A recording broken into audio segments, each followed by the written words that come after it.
Welcome to Hurrdat Sports Live. With the 34th pick in the 2025 NBA Draft, the Charlotte Hornets select Ryan Kalkbrenner from Creighton University. It's a breaking ball and lines in. Base hit. Sautter is in. Alonso right behind him. Jeff McNeil drives to the pair, and it's 4-0 New York. And the pitch to left center. Rodriguez going back. Rodriguez at the wall. It is gone. And Walner finds the bullpen in left center, and a swing he needed. Hit high and deep to center field. Myers back. Out of here. Number 17 for Ravi Devers. Score first, the Marlins at 10-0. That ball is well cranked to left field. Going, gone. Goodbye, Agustin Ramirez. There's one golfed in the air, right center field toward the Dodger bullpen, and into the bullpen. Kirby makes the catch on Ohtani's 28th home run of the season. The Dodgers double their lead. It's now 3-1. Good morning. Welcome into Hurrdat Sports Live, presented by Centrist Federal Credit Union. That's DB. I'm Ravi Lulla here at Hurrdat Sports Bar and Grill. What's up, DB? How are we doing? Oh, we're doing all right, I think. How are you doing? I'm good. The backdrop was throwing me. Yeah, There's the awkward pause. The more we do this, the more I really appreciate Coach Rule's like, hey, let's leave things better than we found them.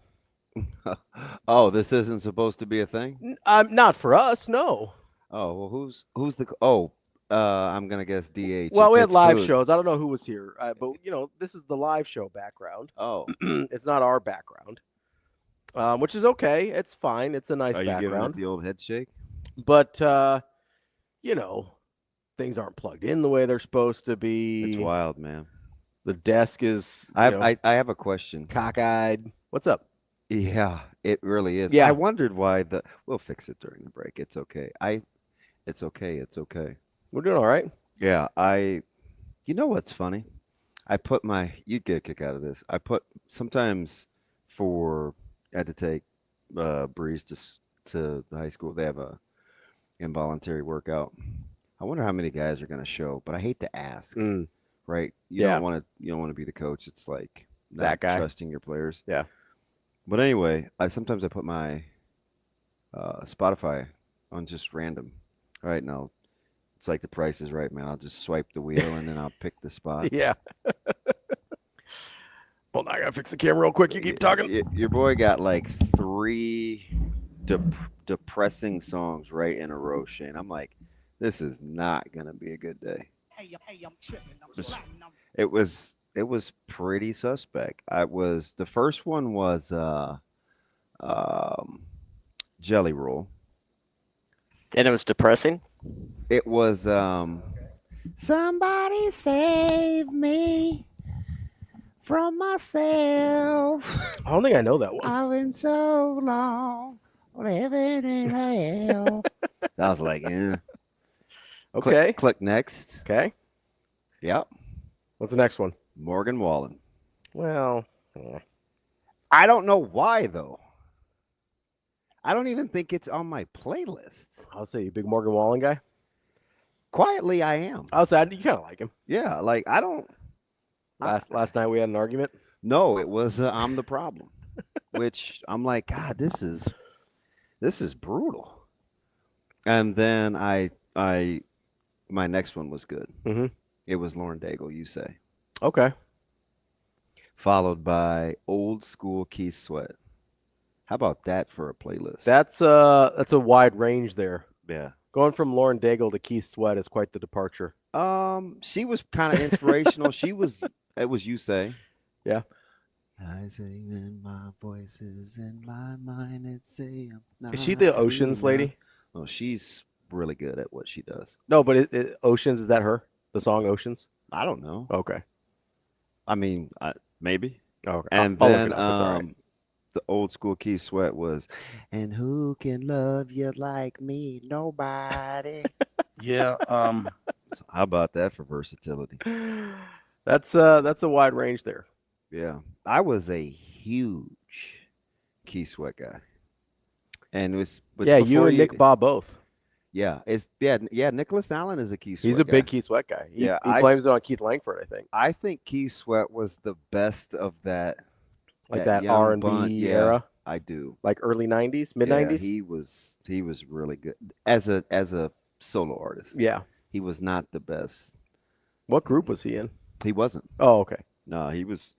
So you're saying there were groups that were better. I'm going to get some pushback on Brian McKnight and a few others. Okay. Do you ever think about me? Do you ever cry yourself You big Back to One guy?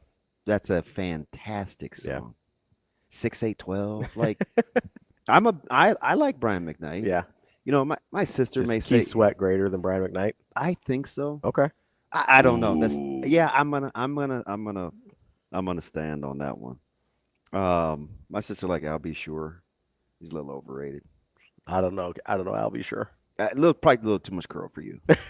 probably a little too much. Is curl the perm going or? Yeah, we were. I was at the barber yesterday, and because I had to go on Thursday because I have to be in Lincoln today for this sponsor deal, and I was like pressed for time because I had to get to Blair, which was 2 hours.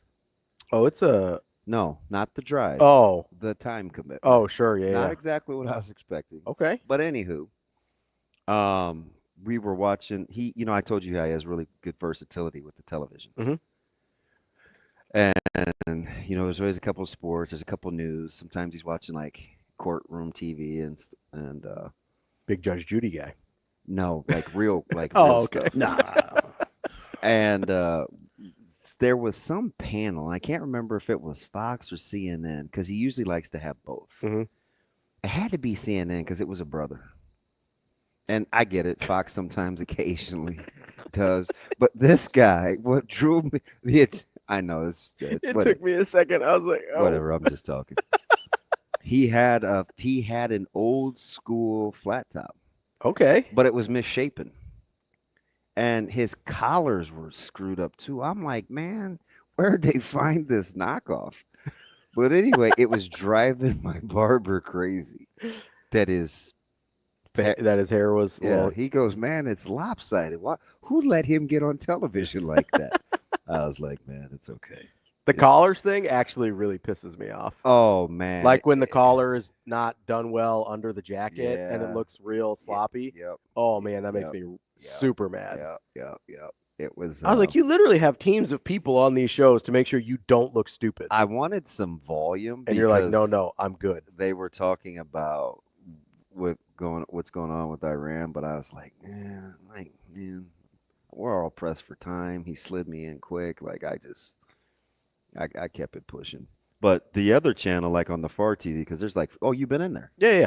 There's like 5 or 6 TVs in there, right? No, he's got a good setup. From left to right.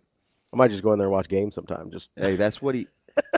So on his YouTube channel, he had boxing's greatest knockouts. Okay. But I didn't know, like, because I'm never on YouTube, really. Mm-hmm. I'm on YouTube TV. Yeah. It just, it goes to the next thing. Yep. Let's just go next one. I'm like, shoot, man, I could go to sleep to this. Yeah. Or maybe not go to sleep, but I could be preoccupied. Yeah, it depends I didn't know the videos did that. And they stay on the same theme. Yeah, they try to. Now, every once in a while, if you're watching for too long, I said, hey, what'd you type in? Or if you're like real sporadic on what you watch, then the next one's kind of a hit and miss. He's like, you messing with me? You're supposed to be smart. I'm like, not really. I don't know why everybody says that. Do some pretty dumb stuff. It's Caleb's pretty smart. It's all relative. This dude made the dean's list. Yeah. How'd you know? Because you sent a picture of it. Did I? Yeah, you sent a picture of the group chat. Oh, yeah. I was making fun of him. Yeah. I'm like, if this dude. Well, you're making fun of Rule, making fun of. I'm like, if he's smarter than me and a better player. I don't know, man. Because isn't that what Rule said? He goes, not only is he smarter than you, he's going to be a better player, too. Yeah. I don't mind the player. I definitely. The intelligence, you're like, thought I had him there. Dude, I'm fairly smart. I'm aware. That might bug me. That might get you a little bit. Yeah, I would definitely It'd be Jelly Roll. I am not okay. You're supposed to want better for your kids though than I for do, you. and it's all good. No, but he's I smart do kid. have a bone to pick with you. With me? Yeah. What I do? And I'm like quietly, I'm pretty peeved. Really? Man, the hype train. I was all aboard. Choo choo. Okay. Choo choo. Inglourious Basterds was sorry. Oh, come on. Okay. What are we? I'm not even gonna hold you. What are we doing? Full disclosure. Here? Yeah. I missed like the first 14 minutes. Is that imperative? I think it's important to the story. Listen. So where did you come in? Like, what's the first thing you saw? Were they in the farmhouse still? Yeah. Okay. Yeah. That's important. Okay. But here's the thing. Yeah. Is it supposed to be real acting? What do you mean? It kind of sucked.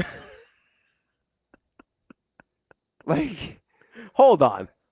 Like the fake accents and being undercover in like. So that is supposed to be funny. Is that the Americans? Bit? Yeah. That's supposed to be funny. That wasn't funny. I thought it was pretty funny. It was not funny. Buongiorno. Yeah. He said, hey, who's the guy he killed when he cut the little thing in his forehead? Which, by the way, was completely unnecessary. No, they need to know. He said, he whispered in his ear, he said, when you get to that nice little stash house, you got to take your uniform off? I'm probably going to take that uniform off with you. I was like, where is he going with this? And why did he tell his boy to scalp the dude that he already killed? Because they're in the Nazi killing business. They got to collect the scalps. Man, I'm like, what is going on? It was hard to tell who's a good guy. You know what it gave me flashes of? It's actually really not hard to tell. The people killing the Nazis, they're the good guys. So was old girl that was running the projector supposed to be a martyr? No, she was one of the girls from the opening scene. Yeah, she was getting on my nerves. And it was too dramatic. She caps old boy in the back like 15 shots, and he rolls over with his little snub nose and lights her up. I was like, this is stupid. You've seen Quentin Tarantino movies before. You understand they're over the top. I mean, I like guess. You're a big Kill Bill fan. So, and here's the other thing. Like they're over the top. That's what they are. Holler at your boy. Okay. Like just fill in the blanks for me. Yeah. The two Italian-speaking dudes that went down after first of all, if I'm going to do that, I'm going to let those folks burn. I'm not shooting anybody with a quick death. Like just burn the whole theater down. Let them burn. They're trying to make sure he's dead. No, Usher, let it burn. They already smoked. Dude, they shot him all in his face. Like, they got your boy. He was good. I'm talking about all the randoms that they wasted the bullets on for no reason. Do you know how miserable it would be to burn to death? I don't, but I don't want to find out either. But ever touched the stove? Yes. Well, okay, not often. We'll just imagine your whole body. Hey, listen, one year I have a picture. Yeah. I heated up some white chicken chili with saran wrap because unlike smart people who are adults, they have like splatter covers. Mm-hmm.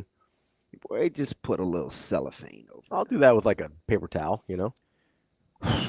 Why, when I took the plastic off, I burnt my fingers so bad, this thing ballooned like the Worlds of Fun logo. I mean, no, I'm listening. Like blister, full-fledged takeoff. Oof. Yeah, like when I'm a walking, like Violent Femmes, Blister in the Sun. Like, well, that's a great pull, DB. I don't think Blister in the Sun's Violent Femmes. When I'm a walking, I strut my stuff, and I'm so strung out. I think it's Violent Femmes. If it is, $20? Nope. You're not betting me? Oh. No, I'm not betting you. Is it Violent Femmes? It is. Let's go. Let's go. Hey, what else would it be? I might need to pull a Rihanna and take a bow. How about a round of applause? You're a little round of okay, applause. so let's keep it a buck. Okay. Morgan Wallen, Lauren Daigle, Keith Sweat, Al B. Sure, Brian McKnight, Violent Femmes, Morgan range. Wallen. Who's hitting that? That's range. In 10 minutes. But I got to get back to this stupid movie. I mean, this is an all-time bad take.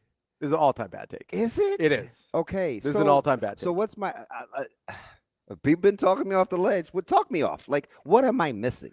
So I think you're going. I get the satire bit. Right. So I think you went. I don't know what you went into it thinking, but You told me it was immaculate. Like no, it's a reception. great movie. No, it was. It's a great movie. It was spectacular.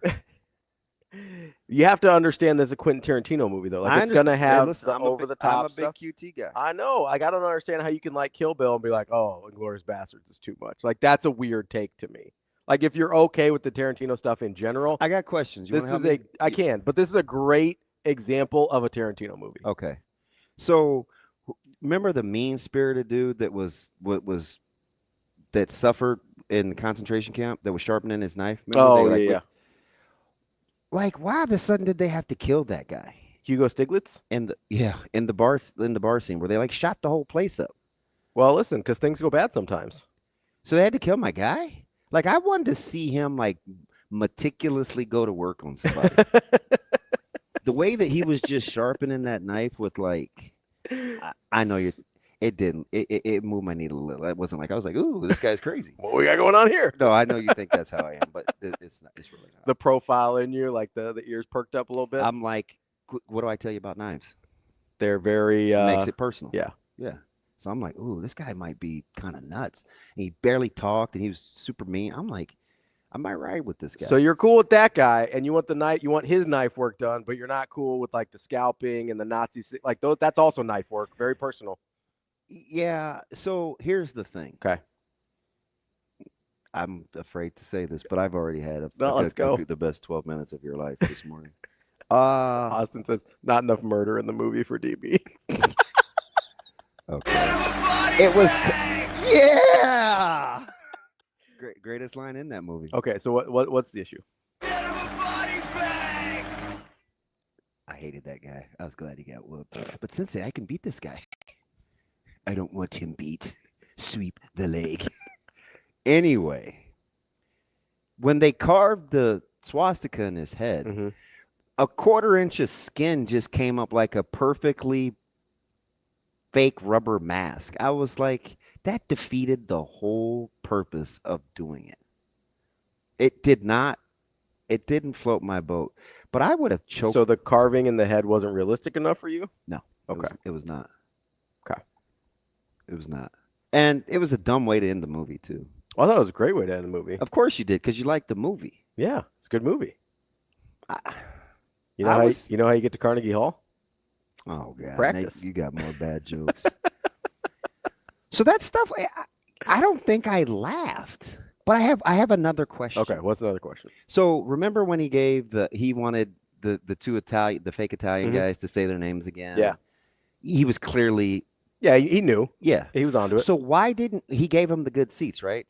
0023 and 0024. Yeah.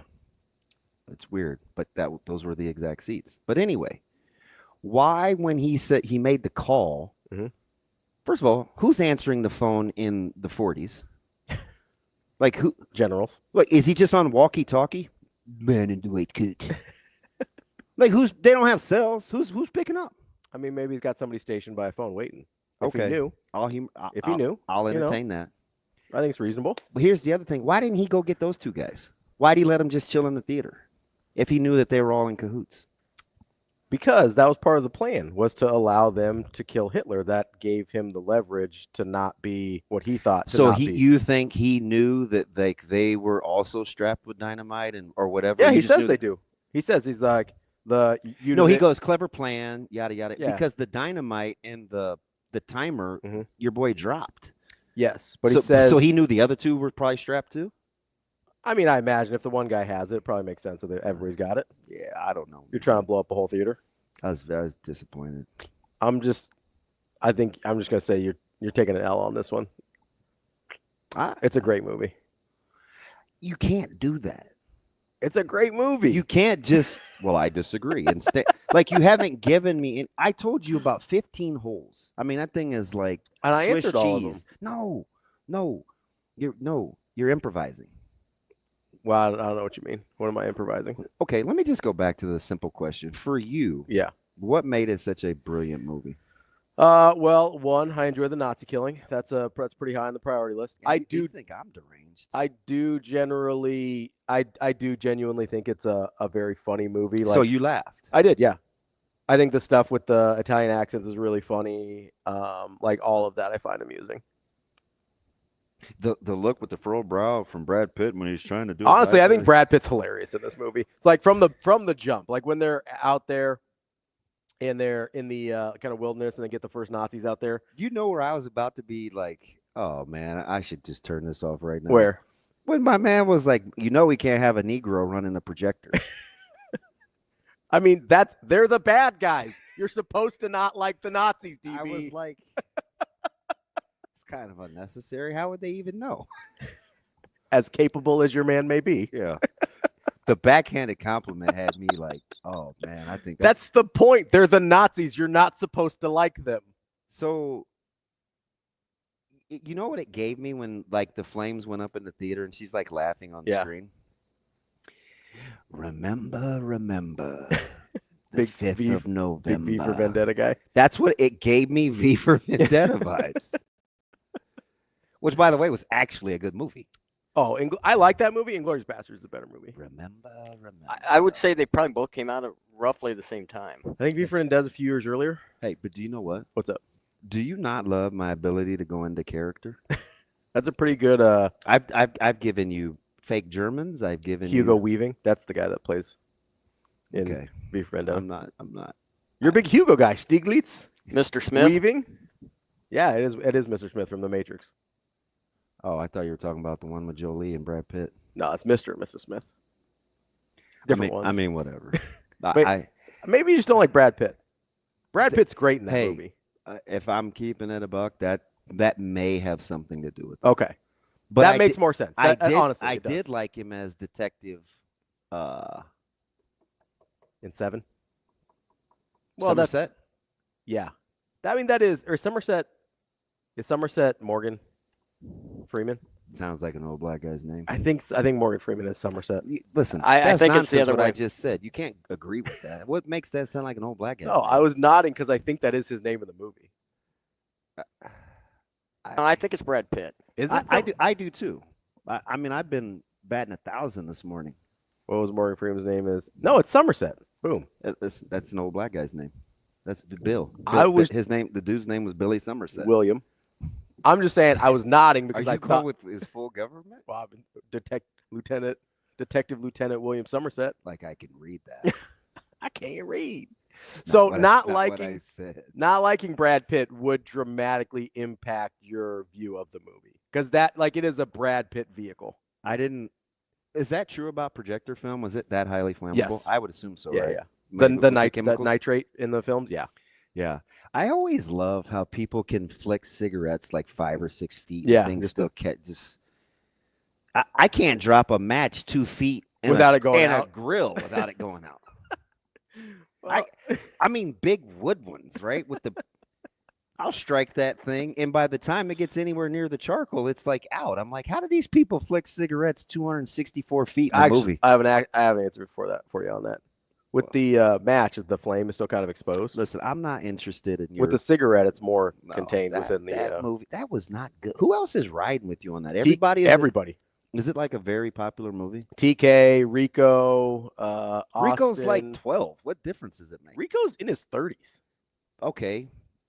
20. I'm just saying, he's not like the rest of the crew where they actually are like 12. No, I think it was the hype game. I think you hyped it too much. I mean, if you had told me going into it that you don't like Brad Pitt, every chance you get, great movie. 3 times a week, great movie. It comes up that it's this like fire show, and it's like it's not. It's fun. Listen, if you had told me going into it you don't like Brad Pitt, then I would have backed off it. If you don't actively dislike Brad Pitt, that's a great movie. But it's a very Brad Pitt centric movie. Like remember. I mean, if you're a big Hugo Weaving guy, that's cool. Fudge. I'm like, and then I had the little cornball laugh. She's like, I was like, this is dumb. It's a Tarantino movie. It's over the top. If you got into it this deep on your Kill Bill movies, you could pick it apart too. That's how Tarantino movies are. Like you kind of have to suspend your disbelief a little bit and allow it to be over the top. That's what he does. I just thought the acting was bad. I didn't know what was supposed to be satire and what was like supposed to be legitimate acting. Were you on your phone while you were watching the movie? No, I had to read subtitles. Fudge. Which is fine because I'm a subtitle guy. TK anyway. brings up a good point here. No, listen, if you're gonna keep vouching for TK, well, I'm not. Is this a too many people like it thing? So you're out. No. Okay. I'm asking. No, I'm not that guy. Sometimes you are. I'm not that. I mean, maybe with like in high school with pretty girls.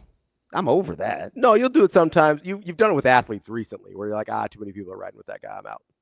You do it with Rico on the narratives thing. Yeah, that's true. That's true. Yeah.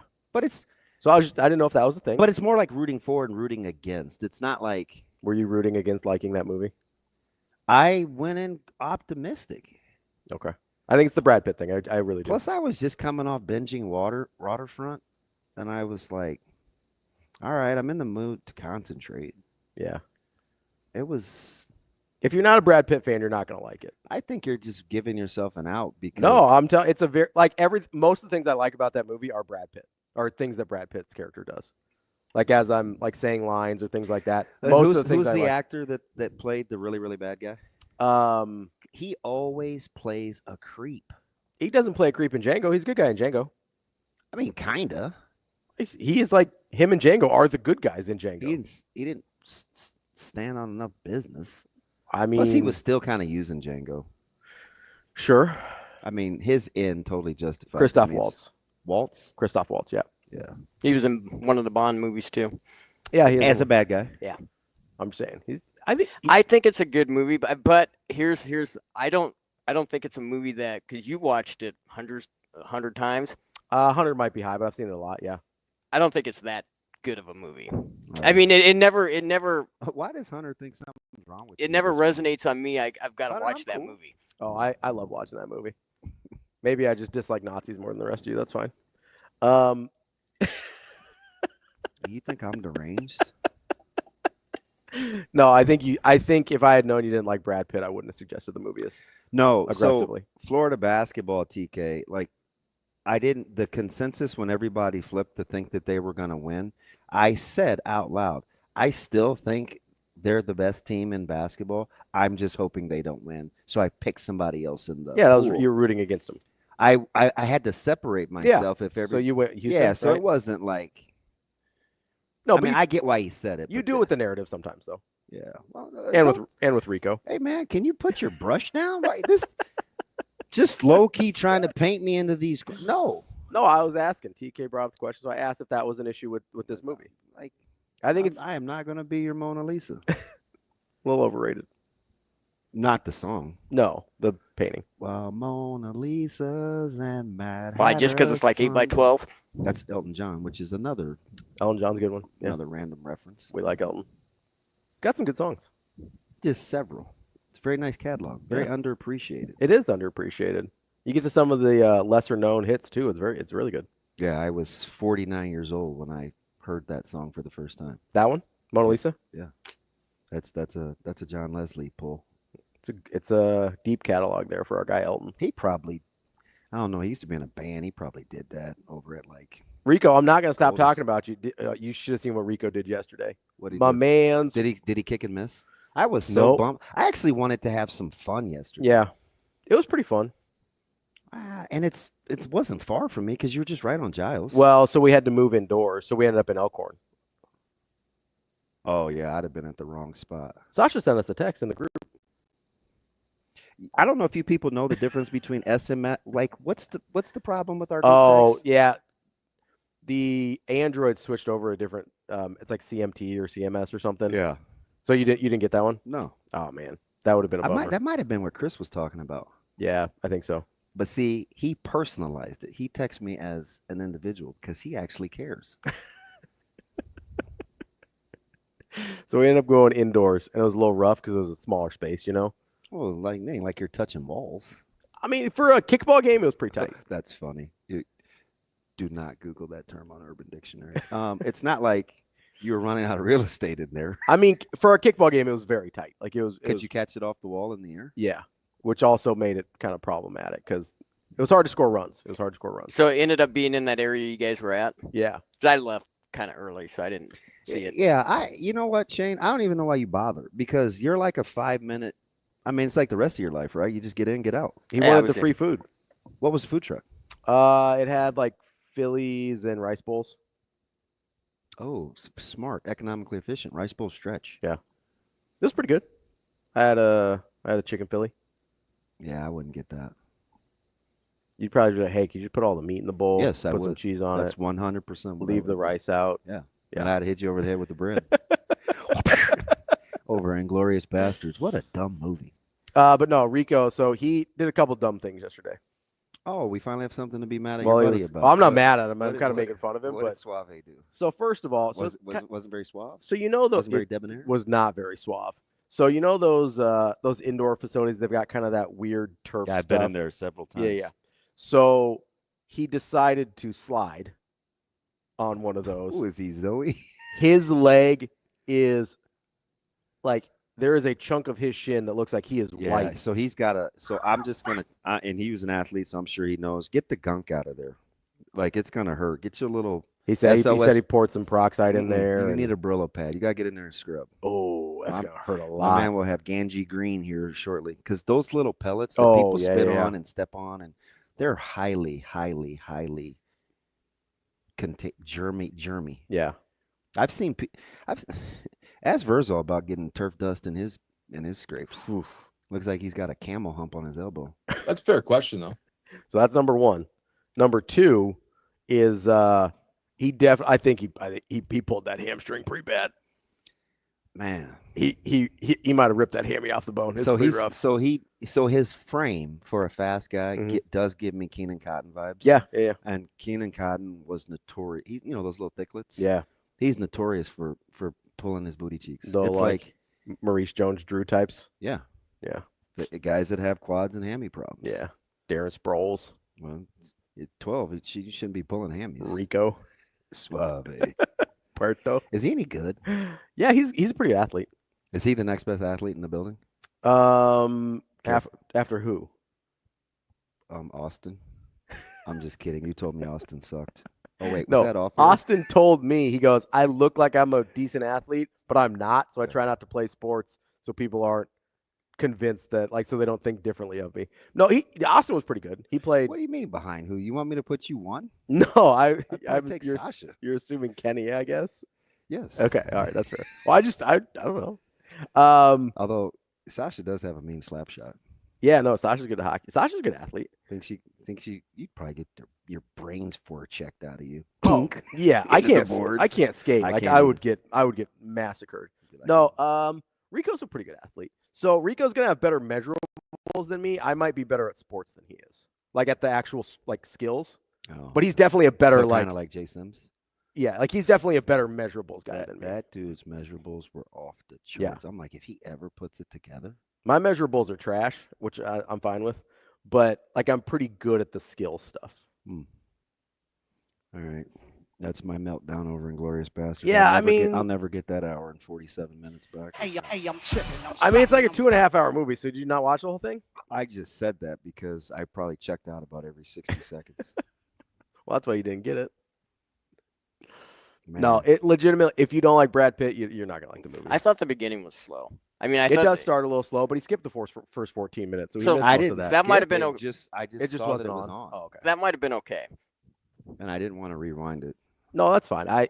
Brad Pitt is my favorite part of that movie. So if you're out on Brad Pitt, then that makes sense. Yeah, I don't love YouTube TV's rewind and fast forward. Oh, it's not great. Yeah, it's probably my biggest issue. It's just not finite enough. Yeah, it's probably my biggest issue with the platform. It goes in like chocolate chip chunks. Yeah, it's like 15-second chunks, so you can't really dial it in. Sometimes I just need to hear something. It's not super friendly. It's not super user friendly. DB, I would assume you're the second. That's not true. You probably are still the second best athlete. No, numero uno. You're taking you over Kenny? Yes. Yeah. We need to have a Hurrdat Sports Olympics. Get to the bottom of this. Pick a sport. Tennis, baseball, basketball, football, I'm beating all of your heads boxing. in tennis. The totality of being able to do something. Okay. It's not even close. You think he's got you on measurables at this point? He's faster. Yeah. What about like vertical? You think you might get him on vert? No, I'd probably take KB. Yeah. I mean, I might surprise you though. So you and KB are like the first class version of me and Rico. He's gonna have better measurables, but I'm gonna be better at the sports. Yeah. I don't know. I might be still able to get him in like the pro agility. Okay. That's the only thing I was good at. I mean, to be honest, my broad jump was fine, but I think he's a 10-footer. Yeah, I think he's a 10-foot standing broad jump guy. Yeah, I think he put up pretty good combine numbers. Yeah, I was a 10-1. Yeah, which was surprisingly kind of average for a skill guy. I thought it was pretty far. I'll say 10's pretty good. Yeah, shoot. You don't get a lot. I mean, you don't get Menor did 10-4 off of ACL. You don't get Rico. Why do you feel insulted? I was giving you credit. No, you've kind of low key drug him this morning. He did like pop the hamstring off the bone. It was. I'm more worried about the strawberry. No, it looked terrible. Yeah, they have these. They make scrub brushes. They're typically for like burn victims. So I mean, it's essentially what it is. It's like a burn. They can hurt. It looks. You need them. Terrible. You need them. I used to have a first aid kit. I mean, anything you could find at my house. Oh, Austin and Rico want to have a on-air versus off-air pickleball game between you and me and them. Pickleball? Yeah. Yeah, I'd be okay. I feel like we would dice them up. Yeah, I think you'd be surprised at my endurance. Oh, I don't think I'd be surprised. I know you're a good athlete still. I've seen you get around out there with the football team. Oh yeah. Yeah. Like I know what's going on. I'm not hating. Yeah. I understand what's happening. Can you pick a better movie next time though? Listen, it's a great movie. I almost didn't sleep. I was like, I can't believe he did. And I was like, favorite it is Ravi, so he probably did do it on purpose. My favorite complaint is like my guy that I thought was gonna just do some work with the knife died too early. That's the most DB complaint about that movie. Don't you think? I was upset that he got killed because I was so mad. Like there's a few characters in that bar scene. Did you see that knife? I mean, it wasn't like Brad Pitt's, but that thing was, and he kept sharpening it. I'm like, this is gonna be good. Yeah. He was having flashbacks to getting whipped. I was like, ooh, might be. He's about to light some people up. Yeah, you see what Django did. I thought it was gonna be some Unchained type stuff. Nah, and he got shot in the back to boot. Yeah, it's tough. Nah, listen, heroes don't always go out in a glorious way, you know. Hey, so I don't even know why we're talking about this because I want to get into the draft for a second because it's going to be 8:00 or 7:45. Yeah, we got Jamal Rule at 7:45. And but so Shane, because you told me about that dumb Raiders of the Lost Ark and R2D2 thing. You went looking for it? No, even worse. We were talking about Laura Linney movie. Do you know who the actress is? So I was like, oh man, she's kind of overrated. We were comparing. What were we comparing? We were comparing Ozark to Waterfront and Animal Kingdom. So I basically said Maria Bello greater than L2, but the Ellen Barkin character in Animal Kingdom was way better than both of them. Maria Bello was in Waterfront. People are like, oh, it's like Ozark. I'm like, heck, you guys, Ozark was 4 seasons. Waterfront was 8 episodes. It's not as in depth. The character development isn't even the same. But anyway, short story long. I said she has done a couple good movies. It just so happens that 2 of them were with Richard Gere. Laura Linney or Maria Bello? Linney. Okay. Obviously Primal Fear, which is an absolute gem. One of Edward Norton's finest. And, Laura and Richard were the lawyers. Do you remember Primal Fear? It's been a long time. It's been a long time. Bishop. I'm sorry. I lost time. Anyway, Mothman Prophecies. Oh, yeah. Happened to be on 2 nights ago. So Richard Gere is at his place, and he gets a call before the guy gets ready to die that they found along the tree. Have you ever seen Mothman Prophecies? No. So anyway, he hangs up the phone, and he's walking out of his place, and I thought I saw a little image on the door. So I paused. I went back and paused it, and it looked like Rafiki drawn Simba on the tree. That's awesome. Listen, I paused it. It took me like 3 minutes to get it exactly. Is this why right. you're mad about the YouTube TV? Yes. Yes. Full disclosure. Like, I'm just telling on myself. But yeah, That's incredible. I should have screened and it was a picture of like a distorted mask in the reflection in the mirror. You should have taken a picture of it.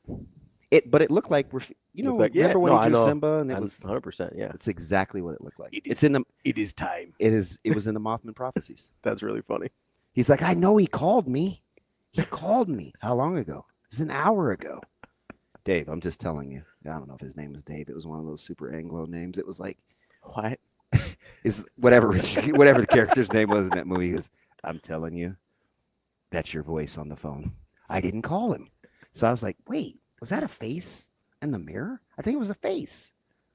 Don't you do that sometimes? No, you don't. I don't really. Yeah, it took me 2 months to watch 20 episodes of Unforgettable because I tried to go back and keep seeing what she saw the first time. That's why football games take me 8 hours to watch.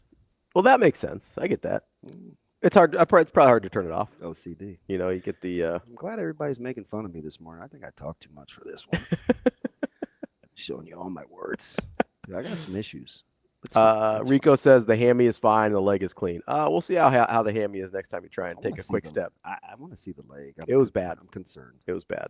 I mean, it was big too.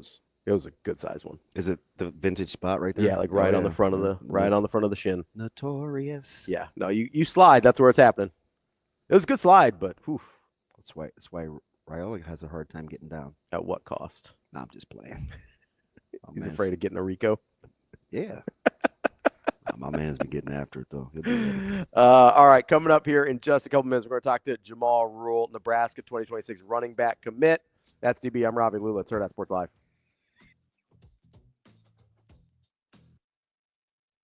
Jackson, I know you've been here before, but what have been your impressions of Omaha and the CWS here? It's wild. The fan support for these teams is pretty crazy. I mean, obviously you have powerhouses like LSU, Arkansas. They bring all their fans with them, and it's pretty special. Yeah, it's cool. How special of a year has it been for you? I mean, selling out stadiums with over 100K people, that's incredible. It's crazy, definitely. And I look back to 3 years ago. Literally, I was at the College World Series and got a call from Jesse. He was like, "You want to play for the Bananas?" I'm like, yeah, I do, actually. That would be awesome. So it's cool to see like the trajectory that my life has been on for the last 3 years, and now being able to be a part of the greatest show in sports. I know they call this the greatest show on dirt. We have turf at Grayson Stadium now, so I guess we're the greatest show on turf. But yeah. How happy are you that you said yes to that phone call, and just how proud are you of your journey too? Very proud of it. It's funny because I didn't know when I think about like how my parents thought about it at first. Like my dad's a baseball purist at heart. My whole family's baseball purists. When I told them that I was doing TikTok and going to be on a dancing baseball team, they might have been like, "All right, are you sure this is like going to have longevity to it?" And it ended up all working out, and I'm just so happy where I am right now, and I wouldn't want to be anywhere else.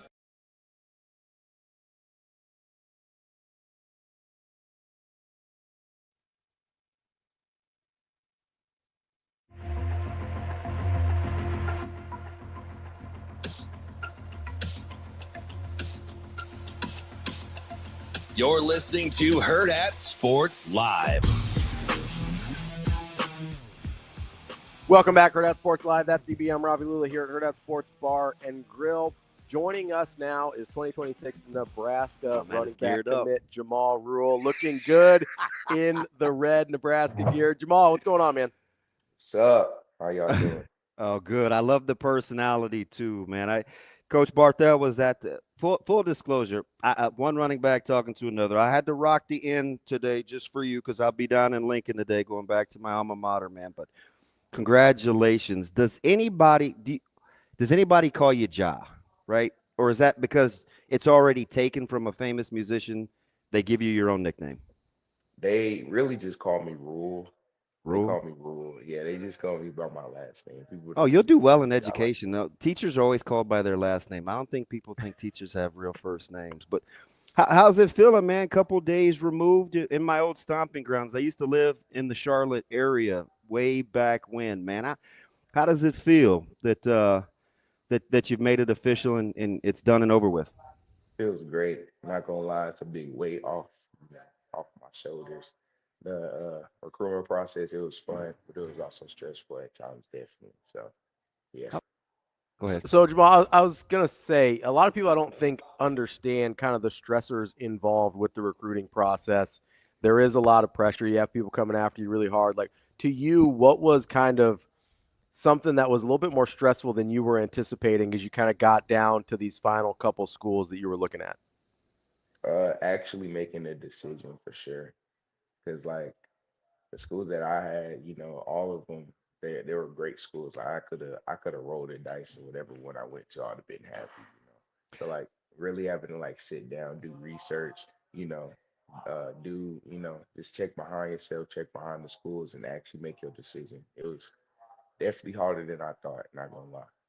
Well, so Jamal, what is it about? What was it about Nebraska that behind the scenes, like if it's how the sausage was made, that the fan base may not know? What was it that kind of that drew you to them at the end of the day after all the bells and whistles? What were the guts of it that brought you to Nebraska? I just like the people there, hanging out with Matt Rule, Dana, Coach EJ, some of the players, it just felt like family. We went out on my official visit. We went to go eat. It was just all fun and games. And I was sitting with the players. It was just fun. Just fun. It was just fun to hang out with them. So yeah, Where'd they take you to eat? it was the Capitol. It was the Capitol building. Oh yeah, oh yeah, they must like you. Yes. It was good meal. What Yeah, I think so a little what bit. what'd you order? I had I think it was like a steak and lobster tail, with like Okay. some mashed potatoes. Yeah, it was good. Yeah, the profiler in me tells you that with that elegant of a meal, you're a good student. Is that true? Oh yeah, I'm Uh, a good student. there you go. There you go. I always got to keep that. I got to keep that first. If I don't do that well, I can't get on the field. So yeah. So it's interesting. I was born and raised here. I signed with Carolina when I was coming out of college, and so I spent a lot of time in the Charlotte area. And I love Omaha. And I always tell people if I was going to move, I would go back to that Charlotte, that Carolina kind of area. You said something that's interesting. You said the people were so nice. That's one thing I would say about that region where you are is kindness. Was that kind of a vibe that you were picking up on, where the people were just so good natured and kind of for you that you were kind of drawn to that? Yeah, definitely. Like you said, up here, everybody, it just, they gravitate towards each other. And then whenever you go up to Lincoln, especially since I was, on the official visit to Nebraska, they all about the Nebraska football team. So like even when I committed on the last day, I went to this it was a MJ Broadway show. And like the guards up there were like, "Oh, can I take a picture? I want to take a picture with the new star running back that's gonna be there in a couple of years." Yeah, just everybody was just great. So, did they talk to you at all about what about your game, the coaching staff?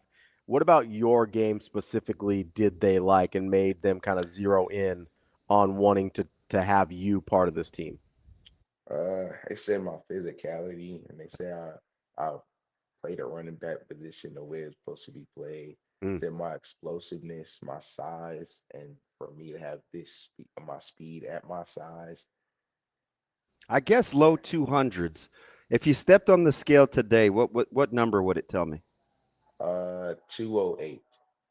Okay. Ooh, All not too right. bad. All All right. right, so I'm watching a little film. I said one of the things that I really like about you is even running out of kind of that pistol set. Sometimes it's hard to get downhill, and you get zone steps, but I love the way you run behind. It's called what I call it running behind your pads, where when you go into contact, people feel you. I'm like he's a heavy runner when you go into contact. Is that something that's by design? Are you taking advantage of your size? It's how you've always ran the football. Like, what is it? Whose running style did you emulate?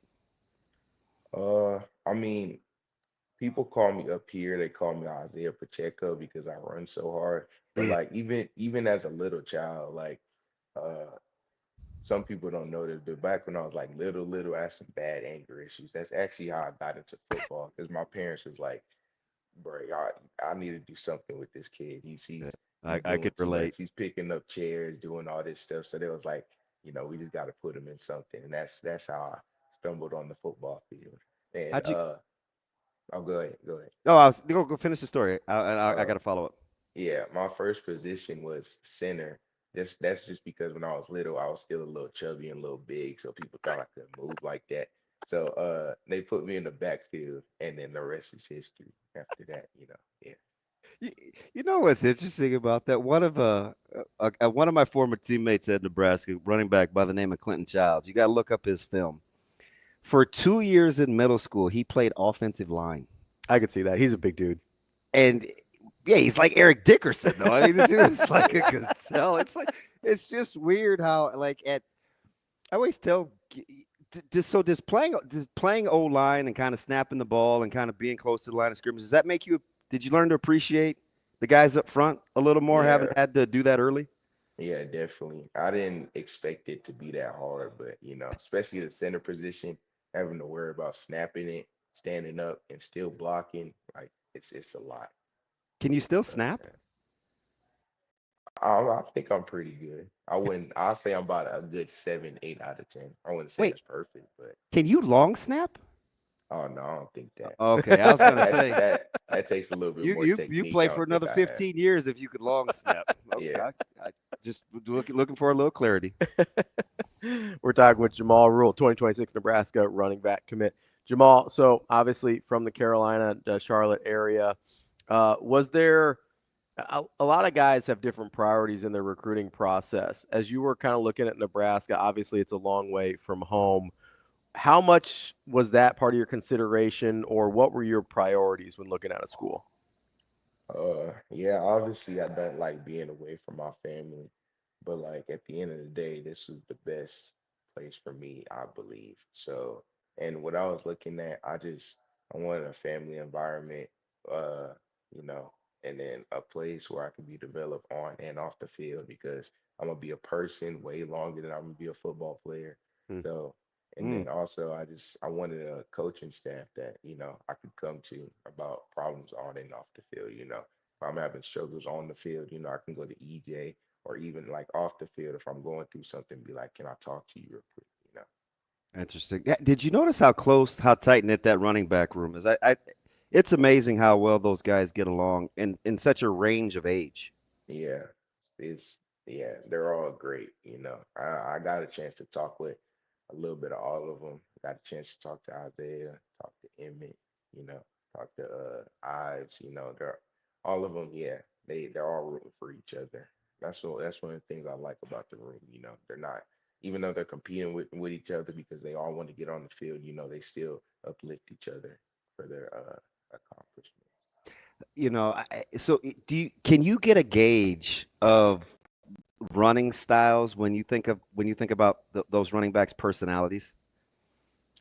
Uh, I mean, I think Emmett is, a little bit more shifty, but drop his shoulder when he has to.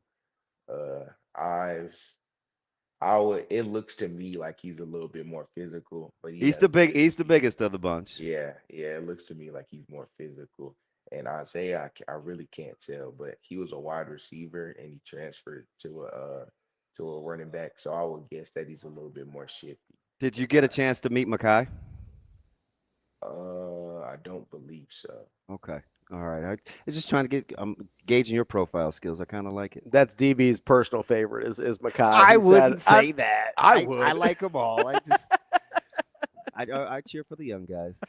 So Jamal, when you're taking a look at kind of you mentioned Coach Holgerson, and he's hilarious. I would always talk to him about distance and traveling, and he looked at me and he said, "You do realize that airplanes have been invented. Like most things are like a 2-hour flight. We'll be fine. We're in the middle of the country." Because I was talking about him, recruiting coasts and things like that. Is that something that they kind of talk to you about? Where, yeah, you may be away from family. You'll get a new family when you get to Lincoln, but it's still just an airplane flight away.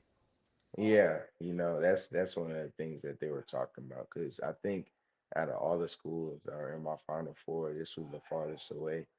But they were just like, it's really only like 2 hours. And 2 hours really ain't that long, honestly. So yeah. Jamal, last thing from me here. What are you most excited about the University of Nebraska and getting on campus in the fall? I'm excited about the first game, going through the tunnel and seeing all the fans because, they have a whole bunch of sellouts. So I'm excited to see all 9,000 fans as soon as we go out, just 90,000, not 9,000. I'm so sorry. But yeah, 90,000 fans, you know, just all cheering whenever we come out. Yeah, that's what I'm excited for. Let me get you out on this. What with the hay kind of being in the barn for your college choice? How are you approaching this final season of what you want to get accomplished on the gridiron? One thing, I gotta win a state championship. That's the There you one go. thing I needed. I need to check off my high school career. And other than that, I'm just, getting my body ready. I'm training like I'm already in college because I'm a mid-year, and before I know it, it's gonna be December and I'm gonna be in college. So yeah. How impressed were you with the strength and conditioning and the nutrition part of it, which I think is an absolute strong as an asset for this university? Yeah, that's one of the things I base my decision on, There you actually. go. The strength and conditioning program. I mean, it's a great group of guys. I actually got to like, do a little something with them. They let all the recruits dress out and, do like a little warm up. So yeah, that was great. They're all disciplined. Everything has to be on time. And the nutrition, I mean, it's great. They got the little training table, and they have a full spread out. I'm going to give you Yeah. one of the answers to the test, okay? Make sure that you're extra kind to Kristen. Oh Make sure yeah, I you will listen to be. everything she says because don't let that little small stature fool you. She is an Yeah, absolute menace, yeah. but she'll get you right. hmm Did you get that feel from her? Yeah, I did. It seems like she seems like a lion almost, She's cool, but like if you step in her territory too much, she'll pounce on you. So yeah. Oh, I think I might go with that with her. All right. Jamal, we appreciate the time. We appreciate you showing your faith in the University of Nebraska. We look forward to seeing you in December. Thank you. I appreciate y'all. All right, Jay Rule. We'll see you, buddy. That's All right. Jamal Rule, Nebraska 2026 running back commit. Good stuff there. Yeah. I like him. Easy going. Yeah. You got have, that deep voice. You have to be you have to go along to get along in that room because that's a tight knit group. Got to have a certain temperament. Yeah, my man out here just spilling the beans, man. I was gonna say, feel like we got a little breaking news there as well. But I said it last week. Yeah. Well, you're like, well, I mean, maybe. I think TJ Lateef might commit too. Oh, I don't know. Wow. Coming up next, we're going to talk to Tim Verghese from Inside Nebraska. It's Hurrdat Sports Live.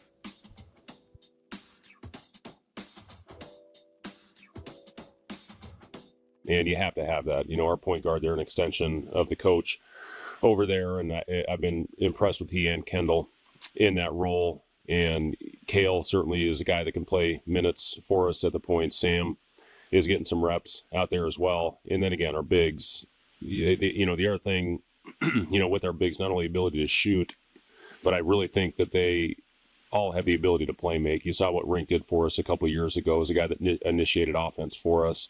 But I've seen same thing out of Oogie, and Jared certainly has that ability. BK, who's in really good shape right now, I was really impressed with the way that he came in. And then Leo Curtis, may be the surprise for all of us so far in what he has shown. He's an unbelievable basketball IQ, really skilled, has a great touch, can really shoot the ball. Still got to grow. Body needs to get more mature, and I think we all knew that coming in, but what he has shown with his skill set, we're really happy.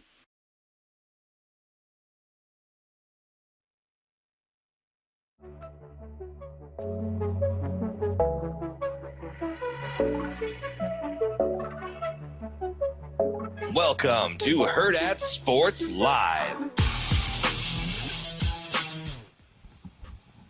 We're back here on Hurrdat Sports Live, presented by Central Federal Credit Union. That's DB. I'm Ravi. Lulla reminding you, if you're out driving this morning, keep those eyes focused and straight ahead on the road. Don't get distracted. You've got one job as a driver. That's to drive. This message from the NDOT Highway Safety Office.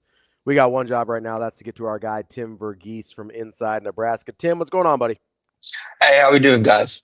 TV, how are things, man? Coming off quite a whirlwind week, man. You rested, or Friday? Yeah, kind of. I mean, yeah, I'm excited for July a little bit. Things will slow down, and it's been a month. So we just talked to one of the Nebraska commits from this week, Jamal Rule, the running back that came out. When you saw that commitment, I'm sure you've done your tape study on him. What are your thoughts about his playing style? Yeah, so I think he's the guy that when we've talked, I mean, Nebraska had three names basically atop their running back board, and we've talked a lot about the top two guys. And Rule was a guy that kind of, not necessarily slipped on the radar, but we didn't talk about as much. But then you dive into the tape, and you dive into the prospect itself, and there's a lot to like. He's a bigger body. There's plenty of like growth potential. You guys can kind of see it in his frame. I think that's a guy that is going to add 15 to 20 plus pounds before he steps on the field. And man, he's really smooth in the open field. I think that's the thing for me is you see him kind of one cut and go. You see how he bursts into open space when he finds a seam in the defense. He's got it's a very smooth running style. Like it's not 100% Arian Foster-esque, but there's some of that in the open field where he just kind of glides. You know what's interesting is for a guy, because when I first was talking about him, whatever day it was, Tuesday or whatever, I said, I like how he runs behind his pads, but quietly, I like him at angles. You know what I mean? How after that cut, and I was having this conversation with somebody in the stream the other day where I said a lot of backs don't have either the confidence or it doesn't feel natural to put just one foot in the dirt and get back vertical, right? That's why guys kind of jump cut or they'll slide cut because they don't like planning and pushing, right? He's for a big guy, I kind of like it because he can drop his hips a little bit. I like his change of direction off 1 foot. I almost said 1 feet. Off of 1 foot. Yeah, he doesn't move like over 6 foot, 200 plus pound running back. Like he moves like a smaller running back for sure. Tim, as we kind of go through the process here of June, obviously you had the two commits this past week. One of the guys I'm still looking at, we've talked about Impoma quite a bit, and then the other one I'm looking at is Devin Jackson. How would you handicap Nebraska's chances with two of what would be the higher profile commits in this class? Yeah, as we kind of close in on commitment day for Impoma, I like where Nebraska stands. I think they're in position to get over the top. I'm more worried about Auburn than I am Florida at this point. But I do think Nebraska is going to be able to get. At least as things currently stand, I like where Nebraska stands. But we are in these type of recruitments: the Devin Jackson, the Colin Puma, even the Danny Odom recruitment earlier this week. These are recruitments where it's not done till it's done, and until I get an indication that an actual decision's been made from the kid himself, I'm not confident saying things one way or another. But I do like the effort Nebraska's put in getting the last official visit, the effort the staff has put in this week. I like the way he's talking about Nebraska as this week has progressed. But then you talk about Devin Jackson. That's one where, again, like a lot of things point to Nebraska there. He's been to Nebraska 3 times this spring. His teammate Odom is now committed. He wants to. They're the only school really pushing for the two together. I do think Oregon and Florida present pretty serious threats to Nebraska at this point. I'm interested to see how long he plays this process out. He indicated earlier this week he might be close to shutting things down and announcing a commitment date. But he's been kind of what's the way to put it? Flaky is not the right word, but he's just been kind of just like on and off with when he wants to make a decision. It could happen, in the next week. It could happen in August. It could potentially push into the season. I weirdly think the longer this goes, it actually is better for Nebraska because Nebraska has him, at a specific point on the board regardless. But some of these other schools, Florida, Oregon, and Miami, they may just fill up. Like Oregon already has 2 safety commits, and if they end up finding a third that's not Devin, there's not a spot for Devin. Same thing with Florida. Florida's got a couple of DB commits. They move on one more guy. All of a sudden, maybe that spot isn't there. And Nebraska's kind of just basically indicated, no matter what happens, you're a guy for us. So Yeah, I think the longer this plays out, the better it is for Nebraska, weirdly. But even then, if he does make a decision in the next 2 weeks, I do think Nebraska is not only going to have a hat at the table, but very much in position to land him. But yeah, I'm again worried about Oregon a little bit, worried about Florida. That's a recruitment where NIL is a bit of a factor. Those two programs are more than willing to spend. Florida continues to rack up quality along the lines of highly rated guys. You think that impacts in Puma at all? Yeah, very much so. And it's not like it's a one or the other type thing. I just think it's a Florida, kind of has some class limitations as well, and they're kind of in a, and I don't know necessarily how much I agree with it, but they're very much in a like claim your spot or don't, and I just don't know if that spot is necessarily there for him anymore. So that's why, like, I mean, I wrote it last night, but yeah, I'm not really worried. I don't think Florida is really a factor in that recruitment anymore. Tim, you talked about the defensive backs kind of filling up in the Oregon class, but Nebraska obviously has Odom in the fold. You've got a Darian Jones commitment date on July 4th that I think Nebraska is still hoping could go their way. Is there any concern? I mean, you mentioned with Devin Jackson, like that's just like he's got a spot whenever he wants it. Is there a point where that fills up for some other guys, though? Potentially, but like there's not that many other guys out there really. Like, I mean, at this point, it's they may try and work to flip CJ Bronaugh again, or they may, they got Jadarius Hughes on campus for an unofficial visit. They may push for an official visit in the fall. But I think if they're able to wrap up this class, I mean, we all know this is going to be a smaller class. But if they're able to wrap this up with Odom, Jackson, and maybe Jones, I think they're happy with that group of three. Like I think that's probably what they'd be pretty satisfied with. But no, I mean, like I mean, if they do miss out on Jones and Jackson, the board could potentially expand going into the fall. But I know they really like Jackson. Obviously, they like Jones.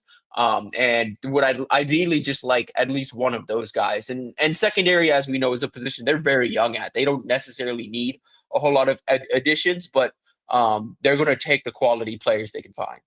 So, Tim, when you're kind of taking a look at, and I think I said this, I don't remember where I was talking about it, but the plan seems pretty clear with what Nebraska wants to do, right? With the youth in the roster. I mean, they get to, and I've heard people say this where, we'd be disappointed in 8. But I kind of look at it like this, and I'm not setting the ceiling at 8. But how I envision this work and is Nebraska wins 8. They go to a bowl with a chance to get to 9. You have 75% of your roster that's redshirt freshmen, sophomores, redshirt freshmen, or freshmen, right? So you're relatively young. You put yourself in a position to have those guys be a year older. Mm-hmm. You've clearly shown that you can develop if that turns out to be your record. I think it firmly puts them in a spot to be, I don't know, top 15-ish heading into 2026, and you still get to supplement through the portal as opposed to having to supplant. Ideally, that's how it works out for Nebraska with these next couple of class sizes, right? That's ideal. And again, like part of that too is some of the additions they've looked at here in this, all of the additions they've looked at here in this 26 class have been intentional. It's intentionally like, okay, this is a guy we think can contribute day one. Or this is a guy that we know for sure we develop, we put him in, we put him behind the scenes and kind of let him develop for 2-3 years. And he's a guy that, down the line can be a guy for us. But it's all very intentional. They're not taking, some of the swings they have in years past where it's like, oh, we're taking a chance. Maybe this guy develops, maybe he doesn't. It's a very intentional swings when they do swing on these developmental type prospects this year. But I also think it's very intentional how they're approaching 27, where, yeah, you win 8-9 games in the fall. All of those guys are going to come back in the spring after, previously visiting this past spring and summer. Maybe stop through for a game in the fall, see Nebraska kind of building some momentum, and they return in the spring to get peer recruited by Trey, to get peer recruited by the staff, and Nebraska's gunning for, again, that pretty elite top 2027 recruiting class. Tim, I'm always kind of fascinated on the other side of the ball. We're talking a lot about defensive backs, but the wide receiver kind of recruitment process as well. Obviously, there's still in on a couple guys in Nayland Scott and Larry Miles, but it sort of feels like, and maybe this is just the way it's gone, it sort of feels like not just Nebraska, but a lot of teams are happy to go through the portal, find a guy that's got some production and maybe some years left, and put their wide receiver room together that way. Is that the sense you get with Nebraska's recruitment, or they've just had to do that because of some of the gaps they've had in the wide receiver recruiting? I think they've had to do that. I think that they don't, I mean, everyone would ideally, because for a bunch of different reasons. It's cheaper, it's arguably better, and you also get just the opportunity to develop these guys over multiple years to recruit at the high school level. That's every position. That's not just we've talked a lot about it with the defensive line, but it's every position too. Like with wide receiver,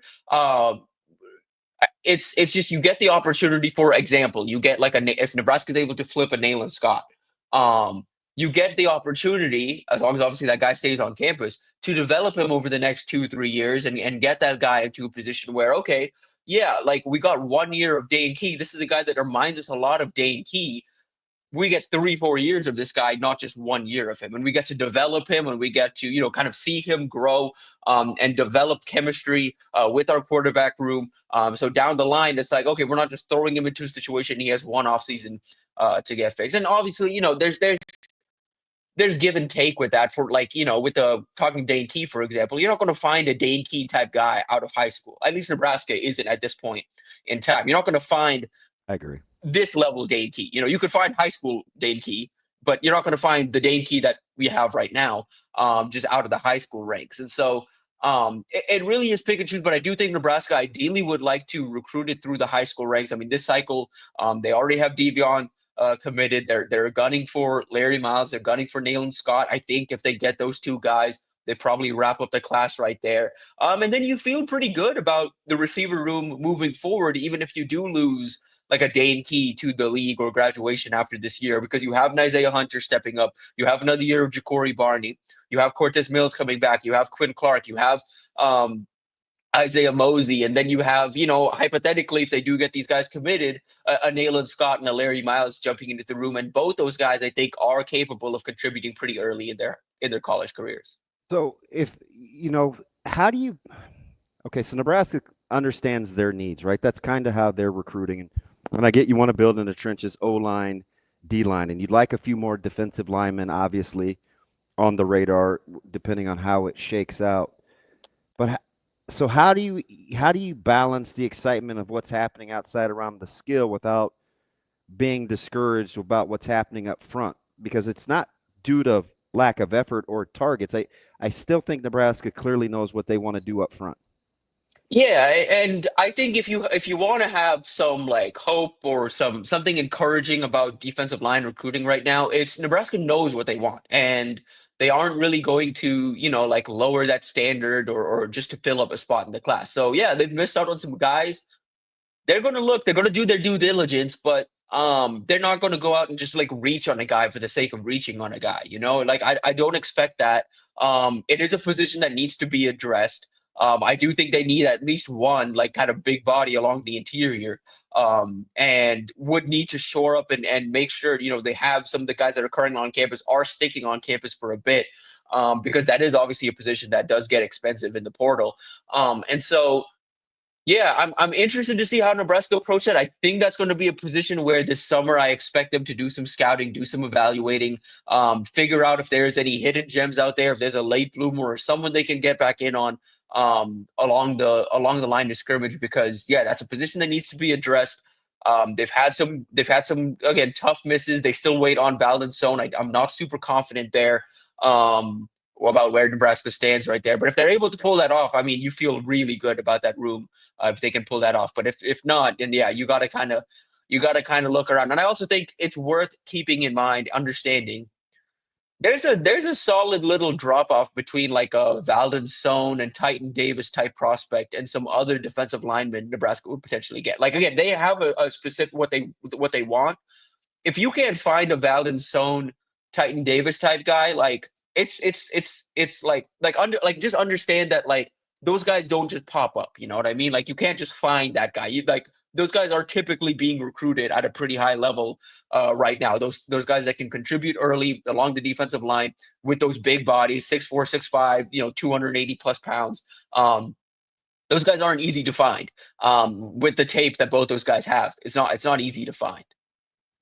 Tim, it seemed like a couple weeks ago when Sohn was on campus, felt like things were maybe trending a little bit more positively to him. What's kind of cooled since then? I just think the fact that I think the draw of the SEC. I think the people around him have kind of pushed the SEC.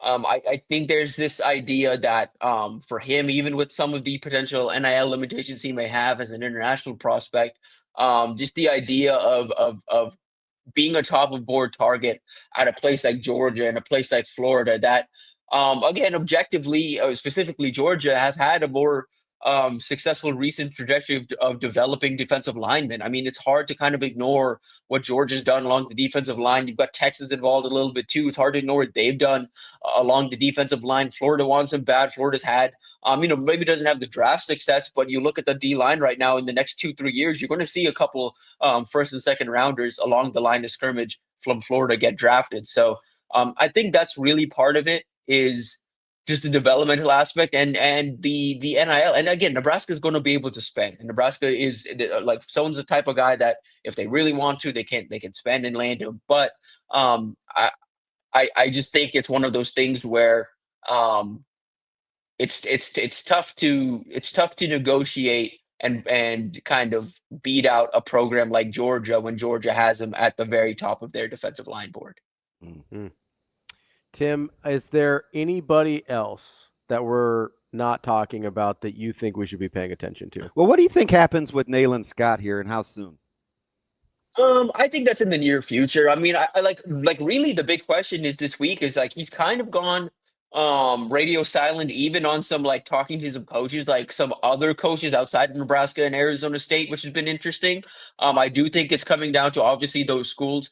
And again, from what we've heard, at least, like Arizona State is like trying to get him to still feel comfortable with that commitment, but they have a pretty strict no visit policy. They weren't super pleased that he essentially violated that, but they also recognize the type of talent that he is. So they're playing this interesting kind of balance right now, and how do they approach this? How do they kind of manage that conversation with him, and also manage like other members of the class that may want to do something similar. And so, yeah, like that's. But I think in the very near future, I expect that to pop for Nebraska, or at least a final decision to be made, one way or the other. And so, yeah, and then you got Larry Miles kind of deciding next week. So, yeah, I mean, it should be a week or so of news for Nebraska. You know what? Quietly, what I think Coach Rule is good at. I think he's a really good closer. I think it's an underappreciated skill he has, and I think he kind of can gauge it, and he saves his good stuff for down the stretch. I think he's a pretty good closer, and he's trying to close with and against elite level competition. I mean, it's not like, these are big boy schools they're recruiting against. I still think one of his a little more quiet attributes, I think he's a pretty good closer.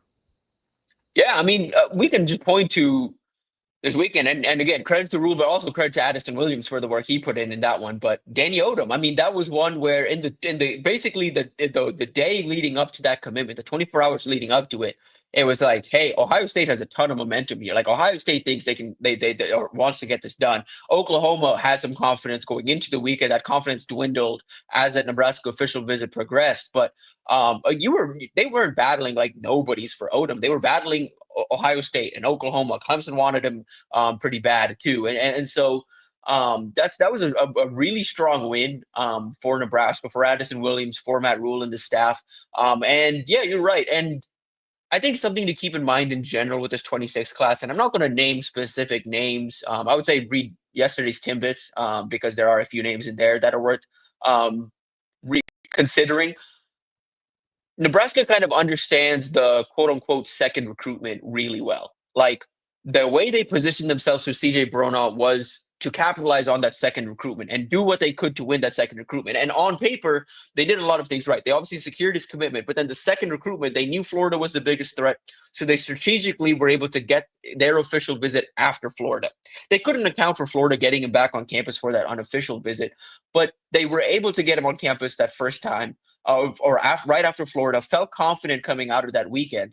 And so there's different timelines here. For example, a Titan Davis is his first recruitment is now done. He's committed. Something changes this fall, or he starts to keep an eye out on some things. And the fall, I would imagine Nebraska finds themselves right back in the mix, just like they did with Dawson Merritt and Cortez Mills last year. You look at a guy. They know how to circle back. Yeah, exactly. Valdenstone, another one. If a decision is made somewhere else this summer, I wouldn't be surprised if in the fall Nebraska pushes to get him back on campus for a game. Nebraska has some momentum, and it's like, oh, it's maybe not as early as the Michigan game, but you push further into the season, it's the USC game. Like I circled those two games as look and see who the 2026 guys Nebraska gets in for that Michigan game and that USC games, because it's a good indication, one, obviously, of who they're trying to flip. But two, how they view this process, because it's not about winning the recruitments in June alone. It's about winning the recruitment in the fall and making sure you secure these guys' signatures. Like Danny Odom, they're going to have to fight till the very end to secure his signature, but they know that, and they're confident in their ability to win out that recruitment because they've already made him feel so comfortable in Nebraska. They already have, some familiar faces around him in Nebraska, and they think they're going to be able to, get that done when it's all said and done, get him to sign come December. So Tim, you mentioned something with Nayland Scott there and the ASU no visit policy there that I'm sort of fascinated by. You said they weren't real happy with it, but kind of because of his talent, they're going to let it slide. Like, how does that usually work? We know there's a few schools that have these sort of no visit policies for their commitments. Like, do schools actually cut guys loose if they take a I know two coaches visit that do. if once they're committed, or like how does that typically work when they have those no visit policies? Yeah, I mean, we've seen it happen. I mean, Oklahoma's done it to guys before. Clemson's done it to guys before. Both of those schools are pretty. Yeah, and both of the schools are pretty strict about it. Pretty and I've heard multiple times over the last year. It happened last summer. It happened this summer to guys that eventually ended up at Nebraska. That guys that, for those that don't know, so what what Oklahoma's current staff does is they give all their recruits like this poker chip, this I'm in, all in type chip. And when a guy's ready to commit, he gives in that chip. When he gives in that chip, he's done. The recruiting process is done. That's the staff's expectation. There's no more visits. There's no entertaining other schools. You're committed to Oklahoma.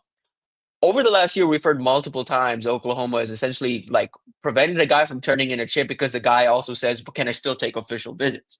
Or can I still do this? And it's like, well, no, you understand the rules of this. You can't turn that in. So there's been guys that have tried to commit to Oklahoma and been like, hey, I'm in, but I want to make sure I'm doing my due diligence to see. It's like, well, don't commit to us until you're for sure.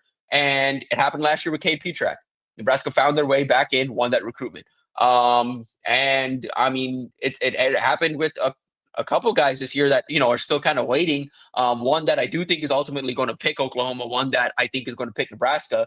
But it's interesting. It's been very interesting to see how strict Oklahoma and Clemson are and how much they stick to their guns on that stuff, while you have other programs like in Arizona State and some other programs that, don't love the fact that their commits are making visits elsewhere, and how they approach it, how those conversations work. Because for a guy like Nayland Scott, a 4-star receiver that's a top of board target for Kenny Dillingham and that staff, what are they supposed to do? They can't really drop his commitment. But, if there's 3-star in-state Arizona State guy that's the 4th interior offensive line commit for them, 4th on the board for them, offensive line commit, and he's making visits elsewhere, I think they have no problem cutting him.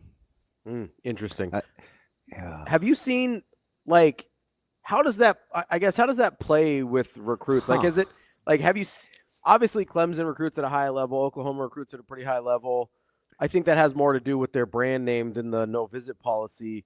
But how have you seen that play out versus other kind of programs' philosophies? Because it's about fit.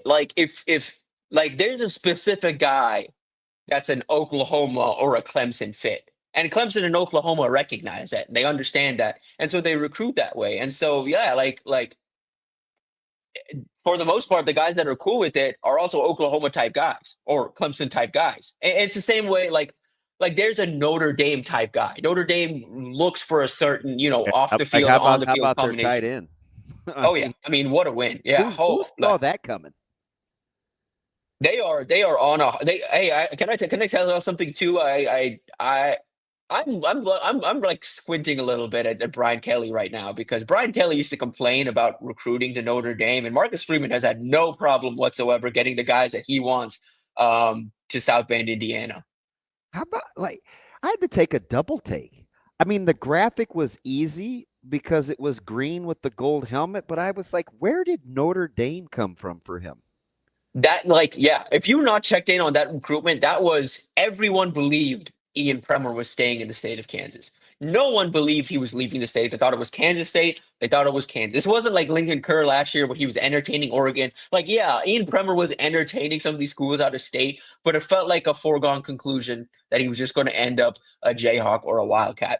Notre Dame pulling that off is incredible. Yeah, it's that one, and the Joey O'Brien commitment. I don't know if y'all have watched a whole lot of Joey O'Brien. We just saw him at the Rivals 5-Star Challenge earlier this week. Like 6'4", 6'5" safety, legit, like just like true like midfielder, like, or center fielder type, like safety prospect. Like Kyle like there's the Kyle Hamilton comps are easy, but that's just kind of what you watch him play, and you're like, oh yeah, this is just kind of like Kyle Hamilton. Nebraska was one that wanted him really bad, but were never able to get him on campus. Oregon wanted him really bad. Penn State wanted him really bad. The kid was desired everywhere, and Notre Dame found a way. Again, and you're Notre Dame going up against programs that are power players on the NIL side of things, and Notre Dame found a way to get that done. We talk so much. Go ahead. I was going to say, even with a guy like, see, I follow him closely just because there was some highs and lows with him. At first, there was the buzz coming out for the draft. Then it was kind of that he was pigeonholed. Well, how versatile is he? Mm-hmm. The Ravens at first were like, we're going to use him like this. Then it turns out, okay, he can play close to the line of scrimmage, but we got better as a secondary last year when we put him back in the half.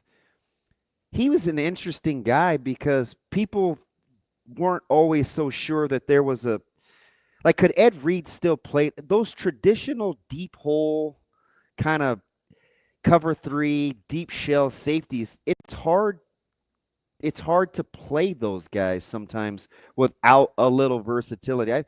I'm always a little leery with the Kyle Hamilton one because I think it's helped him since he's been in the league, but I thought it hurt him a little bit during the draft process. Yeah, very much so. And that makes, because I followed that close, and I was like, well, now it's a strength for him. You guys kind of held it against him in the draft workout, but I think when people see that how Notre Dame could use guys like Watts, who has a specific kind of style he has to play, right, to accentuate his strengths, I think Notre Dame may be okay with finding that. Yeah, and again with Hamilton specifically, just weird tangent there, but they changed his role a little bit last year to just fit the Ravens defense because of some injuries in the secondary. I'm really excited to see what they do with Kyle Hamilton now that he's playing opposite Malachi Starks, because I love Malachi Starks, the safety, and I think those two in the back, you can it's stealing. It's this, yeah. Good teams just find ways, man. Like with good quality football teams. I didn't almost cry, but you weren't happy. It's gonna be tough because I think Starks has a tremendous amount of flexibility, and he's so fun. Hamilton's IQ is off the charts. Like, they'll be stealing back there. Yeah, stealing. Can I tell you how these defenses have evolved now, where they show late and they kind of shell you, and they can play 4 across, and those two are going to be a menace. Yeah. Can I tell you a quick Malachi Stark story? So when he showed up at he played at Jefferson High School in Georgia next to Sammy Brown, who, if y'all know who Sammy Brown is, the linebacker at Clemson. Those two guys were like going back and forth playing running back and both playing on defense together. Can you imagine just being like a high schooler coming out of like Algebra 2 and having to play those two guys in high school? Absurd. But coming out of high school, Malachi Starks went to Georgia. The expectation initially was he was going to come to Georgia. They were going to put him in the linebacker room and develop him into like, this kind of linebacker.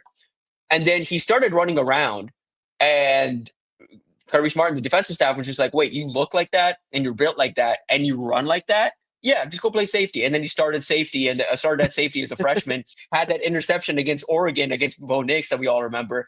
And it's just kind of been like history from there. He was one that I really thought everyone overthought in the pre-draft process because the tape is so just like, it's so clear, so obvious this guy's a very, very good safety and very clearly going to be a very quality pro. I think I quietly though, TV, I think safety is a tricky eval for the league. Oh yeah. I think it's a tricky eval. You have to, it's kind of like tight end, where it's very hit or miss, and sometimes the easy projections aren't the ones that work, but sometimes it's like, oh, like you got to squint a little bit, you got to kind of move them around, but you just got to look at Lewis Seen. Yeah. I mean, that guy's I mean, he couldn't win a job in Minnesota. I mean, he was all world at Georgia. I love Lewis Seen. Yeah, that was one. Yeah, did not coming out. Yeah. I almost, and I'm afraid to do it with secondary guys. I almost pegged him as can't miss. I thought he was ranged. I thought he could flip. He could tackle. I don't know what he didn't always stay healthy in Minnesota, but they moved on off of him quickly. Mm-hmm. Yeah. I'm watching. Something I'm going to keep an eye on moving forward is the linebackers and safeties at Georgia currently under Kirby, how they continue to do in the league. Because we see, they have some hits, they have some misses, but they've had some weird misses. Guys that I thought would for sure hit and have not. And I wonder a little bit if it's like a Lewis Seen, for example. In retrospect, is it he was kind of able to do what he wanted because he was surrounded by such exceptional talent around him, and he doesn't really get to do that in the league. Yeah. Yeah. Get a little Buda Baker. Well, shoot, I'm wondering how they would use guys like maybe Ed Reed's a bad example because he is an HOFer. But I mean, stylistically, my man could deep hole like you would. I'm like, they would just they would get him on overs and slot routes. Like he would Troy Palmau. Mm-hmm. Like I don't know if he could. I don't know if he could play in 2025. They tried to make Troy Polamalu like a dime linebacker or like a nickel backer in this league. Yeah, right. They'd play him in the box. Yeah, they'd be like, oh, you're in sub packages. Yeah, the game is played differently. It's hard. Like what would Brian Dawkins do? Oof. Because he's probably not big enough to do. Oh, and he's a menace. Yeah. Like, I love B-Dog. He's like one of my favorites of all time. But, I mean, what would he play? A nickel will? Yeah, I mean, he's little for that, isn't he? And they would put him in coverage. Yeah. He'd be like Deion Buchanan. Oh, good call. Good call. Tim, are you sure you weren't supposed to have been born in the 70s? Tim, next week I kind of do want to talk about Brian Kelly. You sort of brought him up in passing with the Notre Dame. But this cause you're wishing ill will. Like you're so out on this guy. I'm not wishing ill will. I just am wondering, like, LSU was supposed to be an easier place to win than Notre Dame.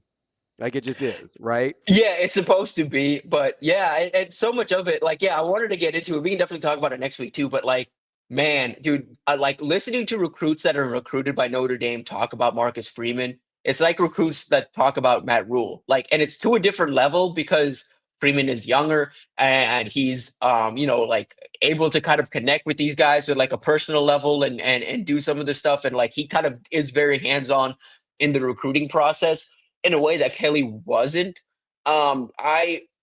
Yeah, we're going to have that discussion because I got to say this, and I know we've kept you for 55 minutes. So DJ Rizak, obviously, really, really, really good friend. However the recruitment happened with Teddy, he's at Notre Dame now, whatever, right? Said on multiple occasions, and he and Coach Rule have talked since then a ton, the similarities DJ draws between Coach Freeman and Coach Rule for a guy whose son wasn't recruited properly by Nebraska that can still have be objective. Yeah. He compares those two all the time in terms of their mannerisms and ability to relate with young people. It's funny you say that. And that's a guy that would know firsthand. Because he's seen both. He's seen both. Close. Yeah, it's impressive, man. Yeah, Freeman doing what he's done there. I'm a huge fan of him. I really like the way he does things, the way that program operates right now. They're going to be back in this mix for sure as long as this continues. And I think they need to get quarterback right. I think that's something that is going to be interesting for them to navigate. Wide receiver as well. But they do so much right on the defensive side of the ball in the trenches. The way they handle recruitments. They're not the standard necessarily, but if you're looking for a program that's doing things the right way right now, it's Notre Dame. And they have a very advantageous way to schedule too. So he makes it really, they can play that game as well. He makes it really hard not for Notre Dame. I will say, and this is kind of the thesis I want you to think about next week when we talk about Brian Kelly versus kind of a Marcus Freeman, is it seems like to me Brian Kelly is a very pre-NIL transfer portal type of coach, and Marcus Freeman is almost perfectly built for this world. So that's kind of, and I want you to think about, like, maybe other guys that those things would fit to. Yeah. One statement on that, I would just say this in general, because people underestimate this all the time because they assume recruiting comes down to money now. Relationships matter right now more than they ever have. Yeah, because everybody's for sale, right? So you want to know what's legit. Yep. If you're a rich guy, you want to know, like, okay, does she like me for me or does she like me for the money? Yeah. Like, that's kind of everybody in college football now. I'm telling you, if Nebraska wins, it's that due diligence that's going to pay dividends. You watch. Tim, appreciate the time. Got a little homework for you next week, as we like to sign every once in a while. So think about that. We'll talk to you next Thursday because we're off on Friday. Yep, sounds great. Appreciate it, TV. That's our guy, Tim Verghese, Nebraska. Although, didn't Shane tell us Wednesday? I thought he said Thursday. Hey, little pocket Hercules. We're gonna have him on Wednesday. Did you say Thursday before? No, because we're gonna have Vrzal on Thursday. What's his last name? Matty Vrzal. Oh, don't call him Matty. Well, I wouldn't call him. I wouldn't call him Vrzal either. Vrzal. I just stick with Verz. Mr. Verz. Mr. Verz. Mr. Versatility. Exactly. I wear different hats, you know. I asked him if he'd be interested in going to the Dodgers and Royals. Yeah. Sunday. Nah, I'm working open to close. You want to think about that? Not long, apparently. I mean, what a jerk. Like, you can't give yourself the day off? I mean, he could. He owns the place. That dude don't care one iota about me. That's TB. I'm Ravi, Lulla. We will be back. More Hurrdat Sports Live coming up next.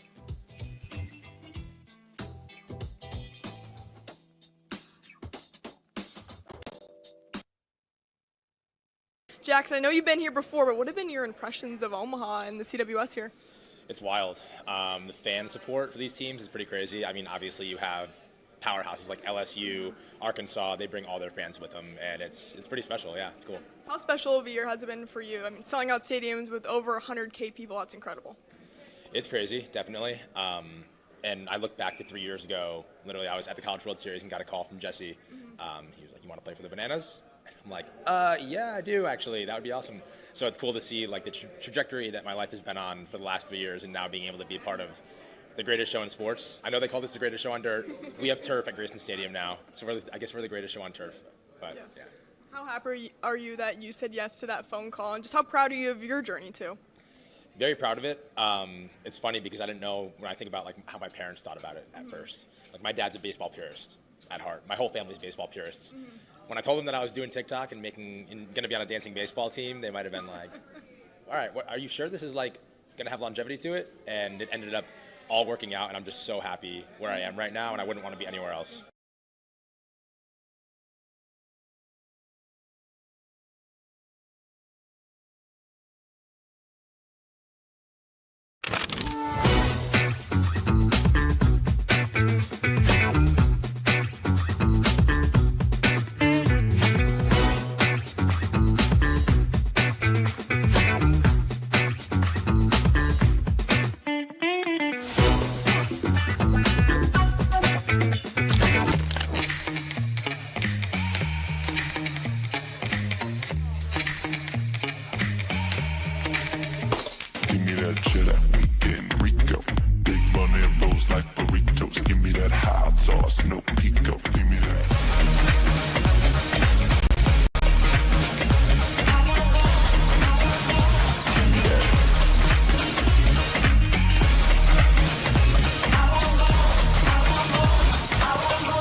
Chapman, aka the Dancing. How exciting is it to be here in Nebraska for the College World Series? So much fun. I went to the game last night. Coastal Carolina put it on them.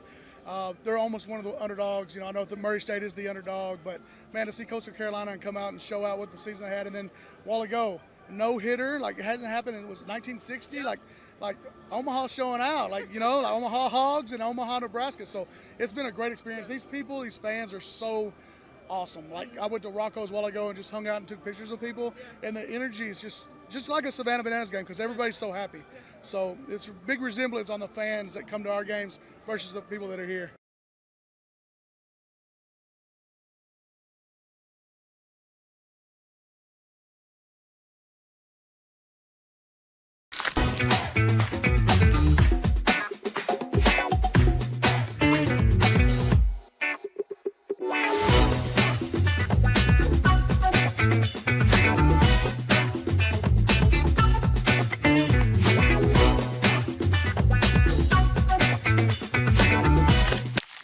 Imagine your first dream home and the feeling of walking inside for the first time.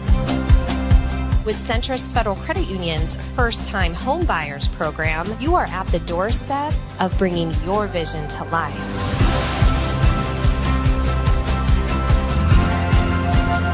Welcome home. From your neighborhood mortgage experts, Centrist Federal Credit Union. We are where you are.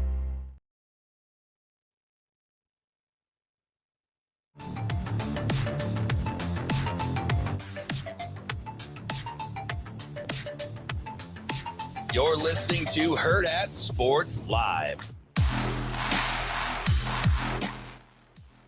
We're back here on Hurrdat Sports Live. That's DB. I'm Ravi Lulla here at Hurrdat Sports Bar and Grill, reminding you that getting an auto loan doesn't have to be stressful. At Centrist Federal Credit Union, their team has consistently been voted Best of Omaha for auto financing, and they're here to help you get into a new ride. They'll help you navigate and find the right auto loan with competitive rates and pre-approvals. Get to centristfcu.org to find out what they've got to offer and to start your application today, federally insured by NCUA. DB, we had some drafting last night. We did. A little bit of Omaha flavor as well. A lot better day two than day one. Broadcast-wise? Coverage, yeah. Yeah, absolutely. Well, not having Stephen A. and Perk on there helps you out quite a bit. Yeah, and I like Giovanni. Yeah, Jonathan Giovanni. I don't mind Bobby Marks. Well, Marks is Marks fine. is pretty good. Marks has a little. I don't know if he's far enough removed yet. Yeah, that's fair. He has a little tinge of kind of been there, done that, but he's a little bitter. Yeah, bitter's a good word. Like he can't remove himself from everybody else's process. Yeah, I think that's fair. So outside, but he's knowledgeable. Very. Yeah. So I'll take that. Yeah. Like I'll take my tinge of bitterness. Yeah. And knowledgeable over whatever Wednesday night was. It's like spit it out. Damn. All right, Ron. I feel like I have, not that I've ever had him. I feel like a guy that has rubber bands on his. Oh, really? Retainer. Yeah. Or wait, it's not a retainer. What do you put the Braces? rubber bands on? Is it really braces? I think so. Although I think there's rubber bands and retainers too. I don't know. I didn't have a lot of teeth work done. Me neither, except for my veneers. Yeah. Well, that's it. Running into things at a high rate of speed. Different thing. I do have a super high pain threshold though, because of stuff like that. But anyway, I can get past that because Mayock used to rub me wrong like that, and some guy. I tell you who may never get over it. Who? You a Mike Tannenbaum guy? No.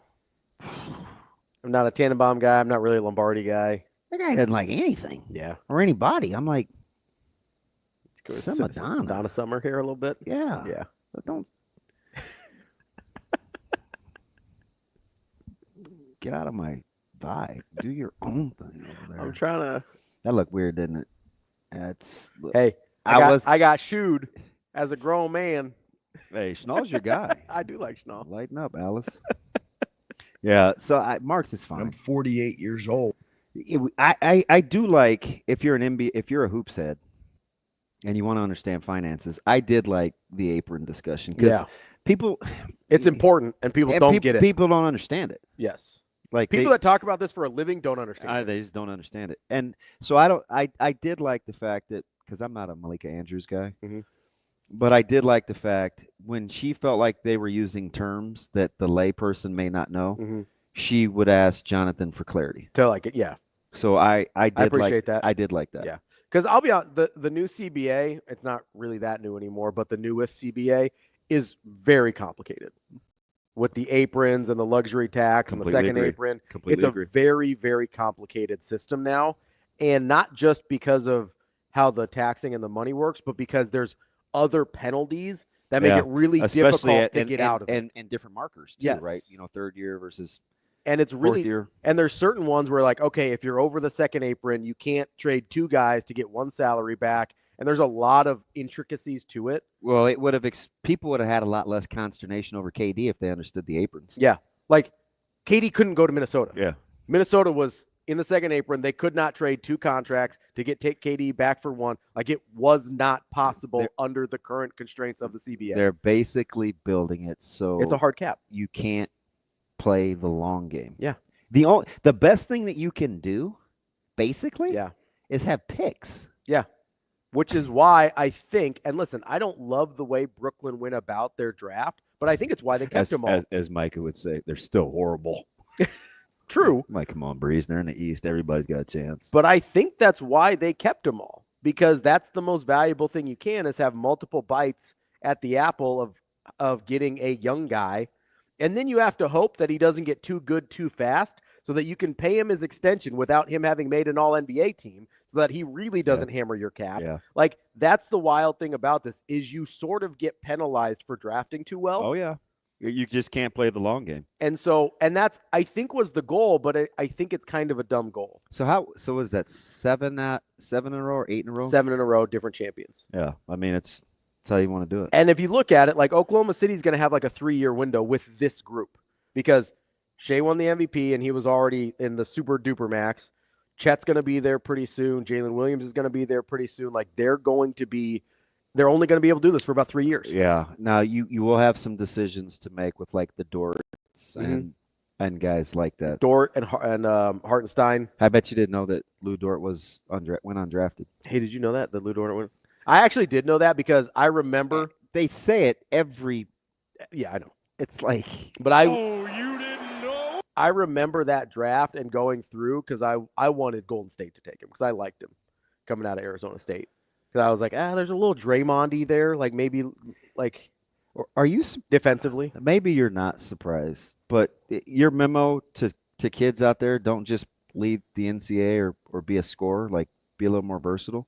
Yeah, because there are a lot of bucket getters that are signing 2 ways last night and this morning, including our guy Hunter Salas from Omaha, Eric Dixon, Sears. I mean, certified bucket getters that could score at a. Sears didn't surprise me. I know you've never liked him as a potential pro, but the point of what I'm saying is, a lot of guys that could get buckets that didn't get drafted. Yeah. How about Chaz Lanier? Yeah, more threes than anybody in Tennessee in a season, and they've had guys. A lot of dudes. A lot of dudes. A lot of dudes could fill it up. I mean, whether you want to go recent with Dalton Connect or you want to go back in the day with Allen Houston, like a lot of dudes that can fill it up between now and then. Did Bernard King get the 3-pointer? I don't think so. He's 70s, right? 78, 79 maybe? I think for college he'd have been 70s. Yeah, so I don't think he's gets the 3. By the way, how would you like to be a 2,000-point scorer like Bernard King in 2 years with no 3-point line? Pretty good. That's pretty good. Yeah, dude was a bucket. That's pretty good. He's like my favorite old school player. Really? Yes. It's the number one reason why I like Carmelo Anthony. Oh, because he got a little Bernard King. He's got Bernard King to him. Carmelo Anthony has Bernard King's game. He could get you 55 different ways. I think you, deep down in the recesses of your brain, you know this. Who's my favorite old school player?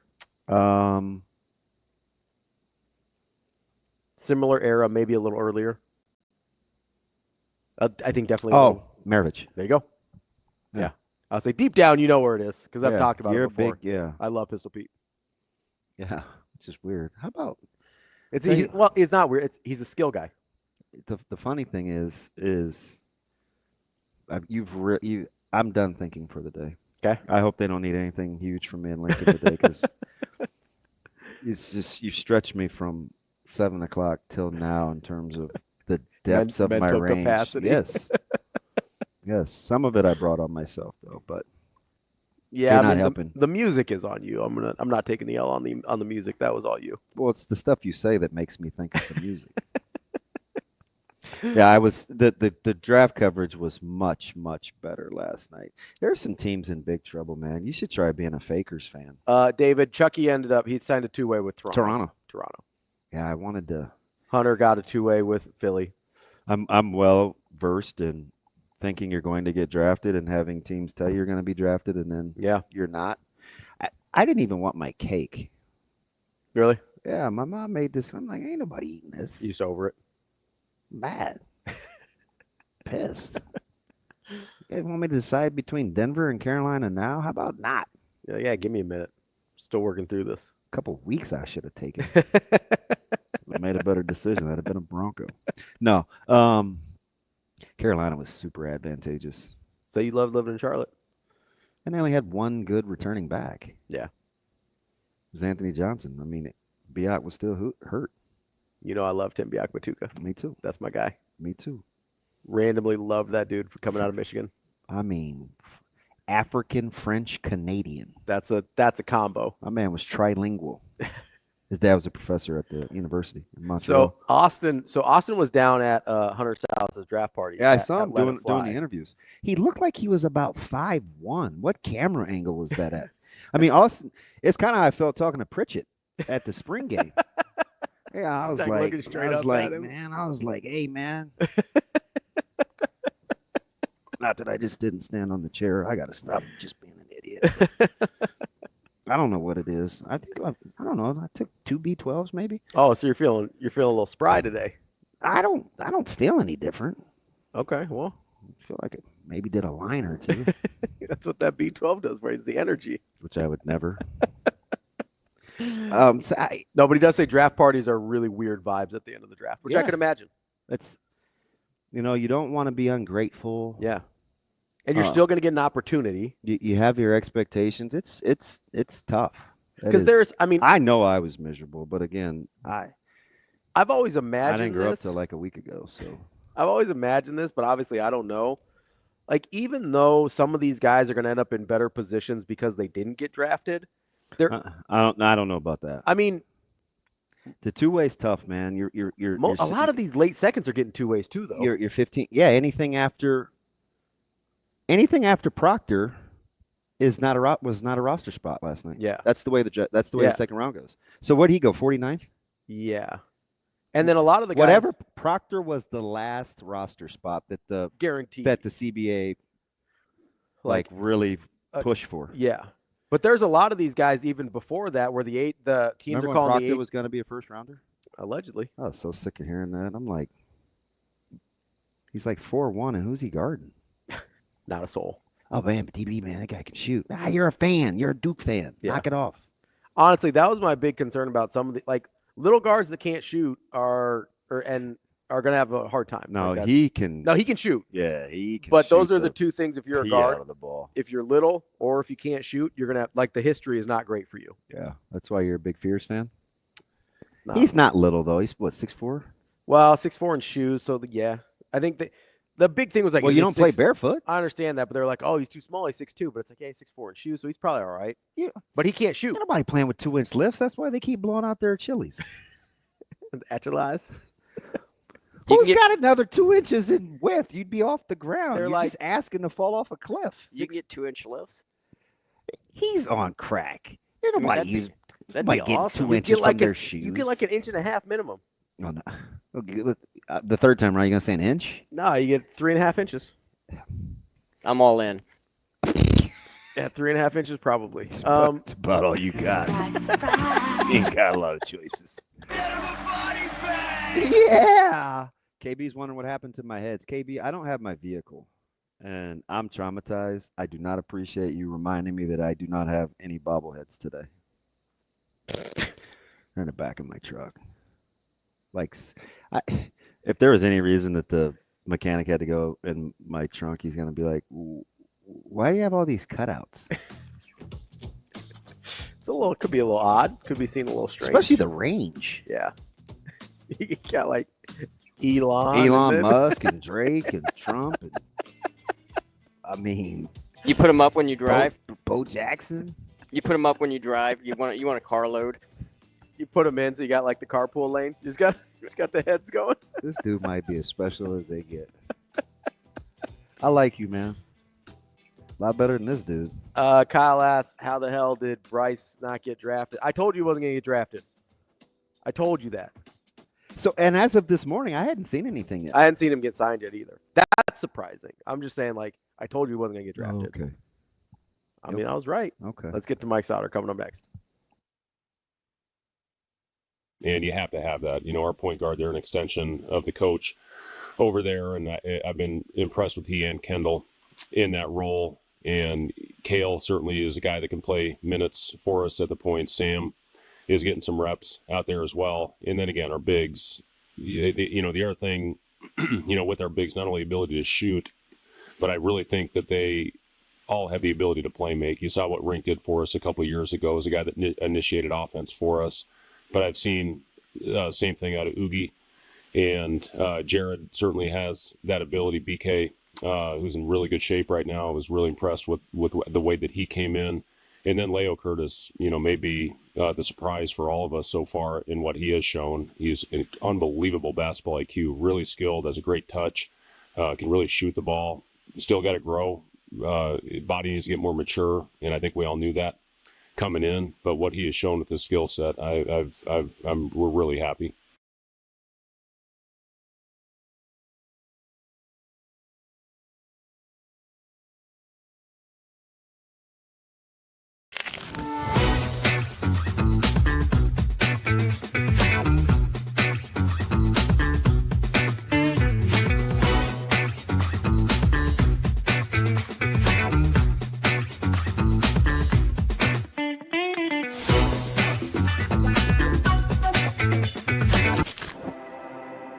We're in the neighborhood, just down the street. With a wide variety of home equity products to help you create a relaxing oasis.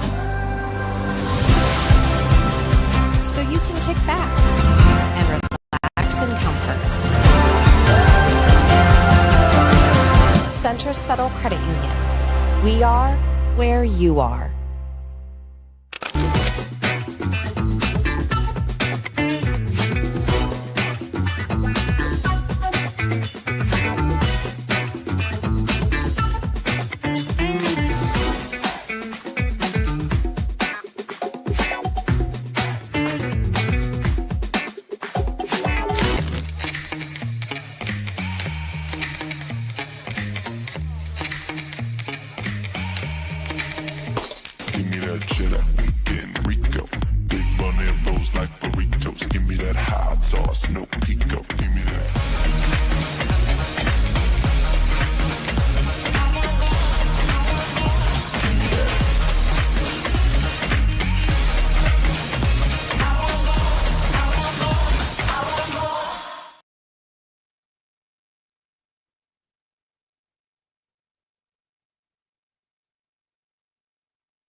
You're listening to Hurrdat Sports Live. Oh, yeah, no doubt, no doubt. Mike Sautter. Yeah. Mike Sautter. Oh, man, you're going to put me on the spot. Mike Sautter.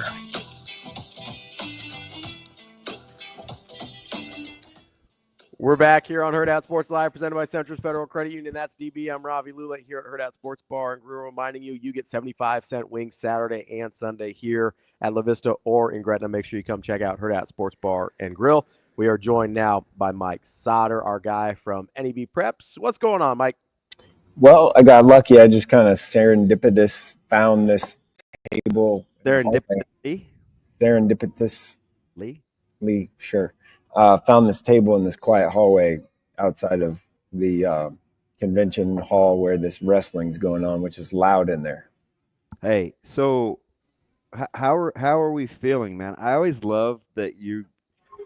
I didn't want to gatekeep wrestling with you because technically you used to wrestle, so I feel like you're in your wheelhouse. But how cool is it to see this boom since you kind of been starting to do this, that it's now a pretty cool and hip thing in just a short amount of time?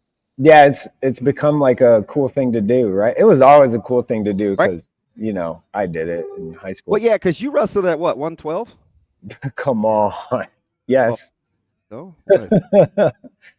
it was, I actually wrestled freshman year 100 pounds. The 1 year they had 100 pounds, and I weighed 96 as a freshman. Didn't even have to cut weight. And then my sophomore year, I wrestled 112. Sophomore year, I wrestled 112 and weighed 110. Yeah, so because you're still what, 32, 38? Come on, man. Nah, I'm a solid 32, 32, and if I'm buying pants. Your inseam is only 32 inches? God, you're kind of long cut. That's deceptive. I'm a 32. Hey, let me tell you something. I lost 8 pounds in a year without even really trying. Yeah, I'm at an all-time 12-year low. 15. I cut out pop. I haven't had a pop soda, as people should call it, because it should be called soda. It's not pop. Do you want punched in the face? No. Don't call it a pop. Call it a soda. You're telling me I said pop. You said pop. I know. I messed up. That's my fault because I'm around people that call it pop. So I cut out all soda in my life May 10th of 2024 and have not had a pop since. And that is the only reason why I lost like 8 pounds in a year. I still eat like shit. I eat whatever I want. I eat McDonald's all the time because it's $5.59 if you get the McValue meal. Oh, shoot. $5.59 is the exact number at the one right by my house anyway. So, yeah. I shouldn't tell this secret out loud, but You can tell whatever secret you want. I've been getting over on McDonald's when I want my carnivore meal because of the double sandwich, buy one get one. Yeah, get 4 patties for basically $4 with the cheese.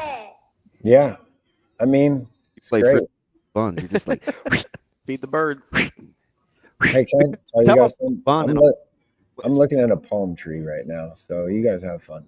Where they like nuked the cheese. Yeah. And it looked like cheese sauce. And I'm like, who's eating this caked, baked microwave burger? Like, I was traumatized. I don't even say no bun anymore. I get rid of it myself. No condiments, no nothing, no sliver onions. $4. Onions are gross. I'm telling you. Onions are gross, just in general. Why would you put something in your mouth that you know for a fact is going to make your breath smell and for a long time, not like for a couple minutes? That's a bad argument because garlic is phenomenal. And he has kids, so clearly he understands how that works. We ain't doing no garlic. I do a little garlic salt on bread, but like I'm not just buying a piece of garlic and like cutting that up and putting it in spaghetti sauce. That ain't happening. Hang on.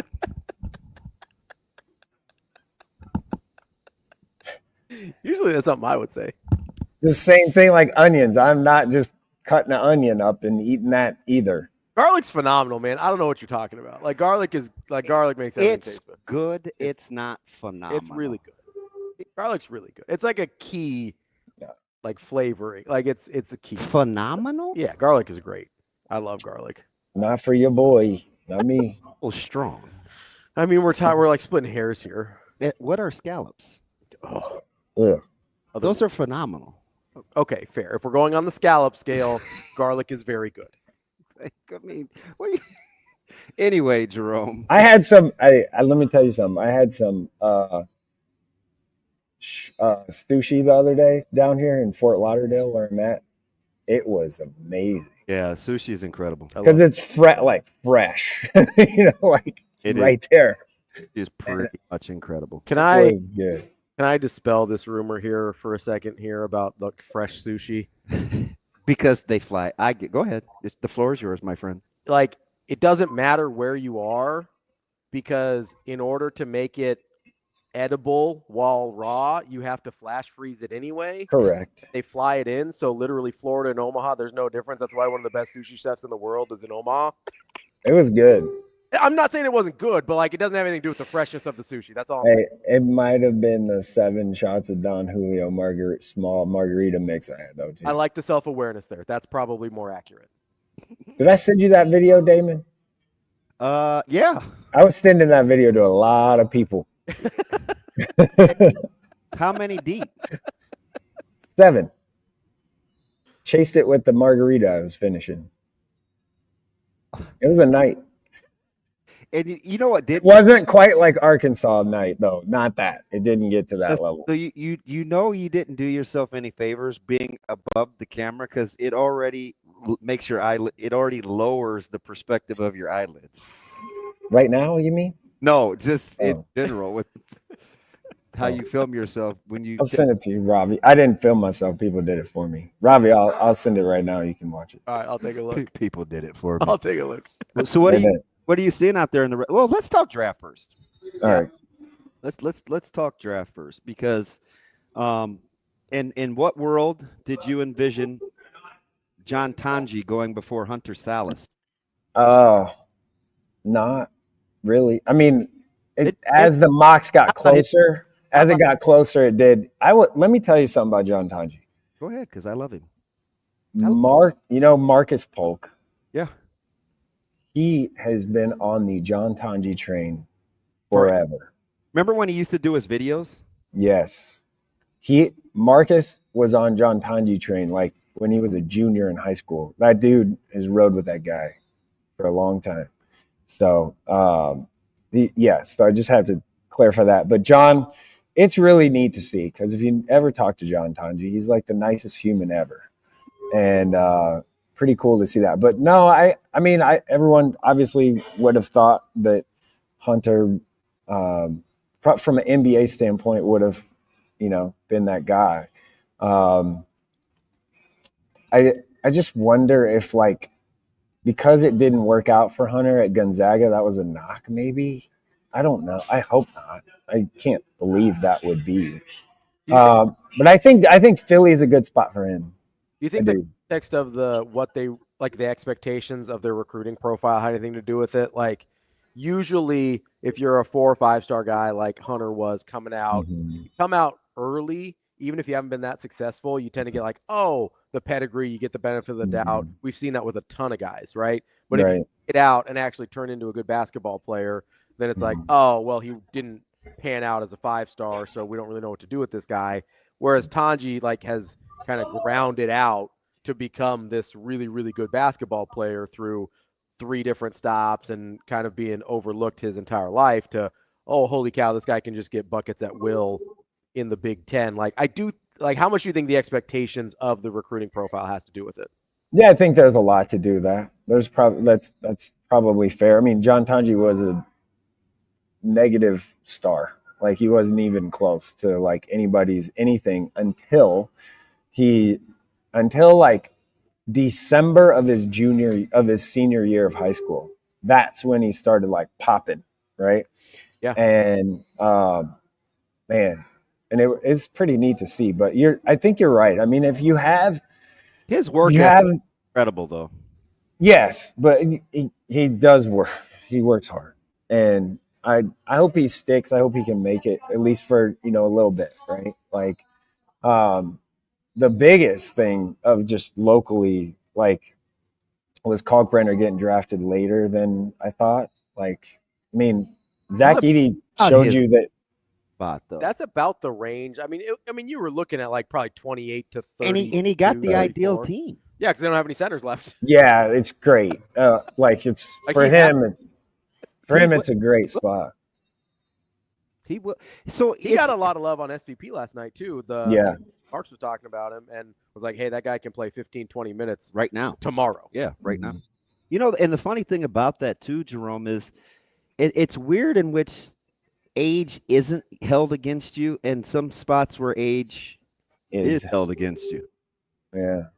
For Kalkbrenner, it didn't matter. I do think with big guys, they don't mind the age as much. Maybe a little more physically mature. Yeah, maybe. Well, especially below the rim big guys. Like if you're an athletic profile big guy, I feel like they want the younger. But that might be across positions. I think guys with the athletic profile, they want the upside and the youth, because they're like, hey, if they haven't developed the skills at 23, they're probably not going to. Whereas if it's a profile guy, they'll be like, oh, we can figure it out, and they almost never do. But And what did I haven't seen. What did Bryce? What happened? I'm looking. Somebody said China. I don't know if that's correct. Really? I don't know. I don't know if that was a joke or not, but I haven't seen him come out through as a. He would get paid. Oh yeah, and he'd get buckets there too. So wait a minute. So a two-way, like if you're on the roster, you can't be in the playoff roster. 50. Yeah, it's you can be up for 50 games. Yeah, they can convert it during. You can convert it during the season, but I think I read it's $600K on a two-way. Yeah. It's about 600. That's not a bad deal. I'm sorry, it says the guy that wears capri and has a boat. That's a great deal. I mean, compared. You wear capris?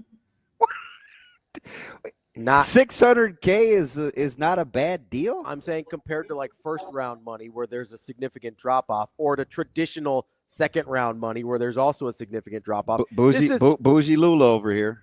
I'd pay me 600. Could we please play in the G League and not have to play defense? Talking about here, this is like a third of what Hunter made at Wake last year. Like, let's chill. I'm not talking about normal people. It's actually less than a third. Okay, so that my point exactly. Like guys that are just in the G League make like 60 grand. Ravi here for Teddy Riley. Let's chill. Ravi, let's get back to what Damon just said, though. You wear capris. He calls them. I wear pants that are made out of linen because they're cool in the summer. They are not capris. Yeah, they come down about the same length as George Washington and all those fake photos. I don't even know about calf level. I've literally never worn pants like that. I don't even know where that's coming from. With the deck shoes. Sperry's. I do wear Sperry's. I like Sperry's. I've literally never worn pants like what you're describing. I don't even know what you're talking about. Big George Washington guy. Whoa, what'd you say? I saw some capris the other day when I was walking around the beach. Saw some other stuff too. Yeah, it was good. Good Jerome, times. how long are you there, buddy? Till Tuesday. Oh, that's the name of a group. Tuesday to Tuesday. You know Till Tuesday? Did you used to listen to Till Tuesday? Nah, I don't know what that is. I don't know what you're talking about. It is the name of Yacht a group, Rock? yes. No, Shane, I'm not making it up. No, I agree. It is. I'm agreeing with you. Till Tuesday? Oh, it looks like pretty 80s. That's not really my. It's a popular song. I'm not a big 80s guy. I have a couple more questions, Jerome. That's fine. I got time. You got time? I mean, I don't, but I do. For you, I always have time, Damon. Anytime, all the time. Whenever you call, I answer right away. Whenever you text, I answer right away. Same can't be said for you, but for me, that would, I'm reciprocal. You like Jackson 5 version of I'll Be There, Mariah Carey's? Jackson 5. There you go. I forgot. You got a little hood in you. That a boy. Like, what are you talking about? Where we get Jerome from? Hey, Mariah Carey. She's crazy. Free Mariah Carey losing her mind and all the augmentations. She was cool. When she was young. Ooh, buddy. Okay, relax, man. You're too old for that. Easy, bud. I've been out of town since Tuesday, guys. So keep hitting that tequila. You can be in trouble. Maybe. Jerome. Yes. We were talking to Coach Manning yesterday, and I had to get in one Cade Ziola question, and he used the word that we were reluctant to use because it's a little too overused, but he did use he has some freaky traits. Not that, is how flexible he is and his length and strength, and his hands are bigger than my head, which is probably true. Yeah, that's probably true. Yeah, I'd say so. Pretty happy that whole class, man. Where do you think Nebraska ranks in terms of wrestling production when you're at all these invites covering these events, high school wise? Per capita, Nebraska belongs in the discussion, don't they?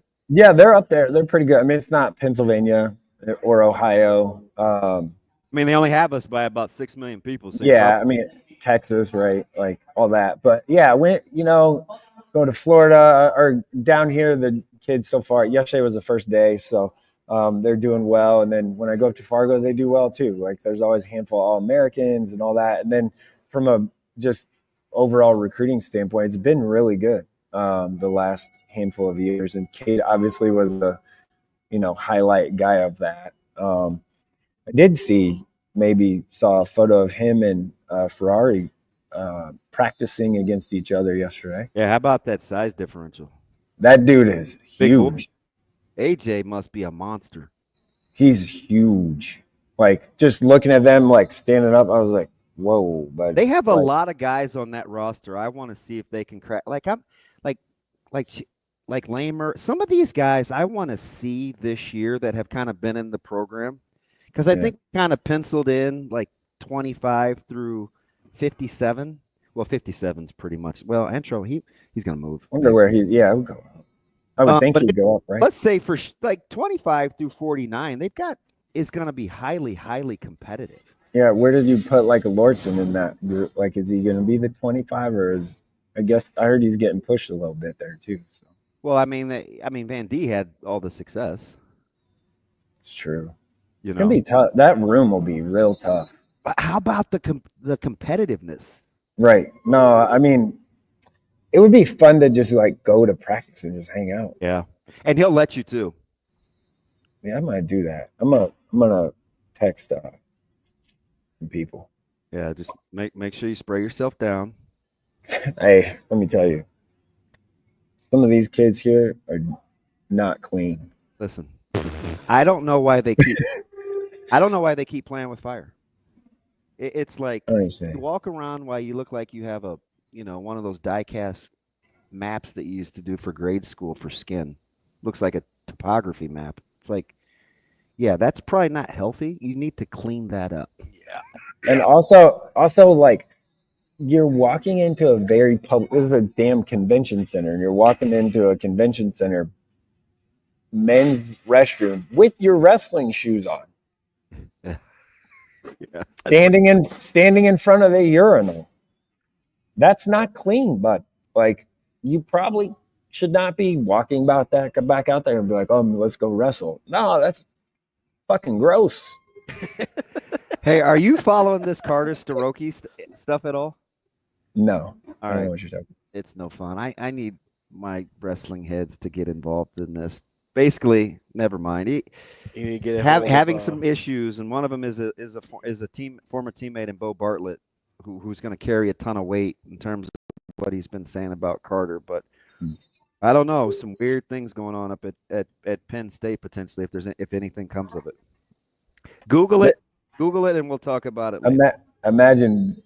Never mind. I would get myself in trouble. Yeah, fuck it. Weird in Penn State. Interesting. Yeah. All right. Well, gonna move up. Oh, you're right. Some things are. Listen, man. Probably shouldn't have gone back and got that one. He's kind of like you, or he even gave it some thought. At least the dumb stuff I say, I don't think about. Are you sure? That made me feel any better. I slid one on you earlier, and I'm glad. I came out unscathed. Hey, what kind of mood's Vrzal gonna be in today? I don't know, man.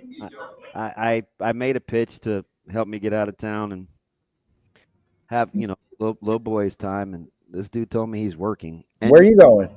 I don't know. Like I was maybe gonna go see the Dodgers in Kansas City, and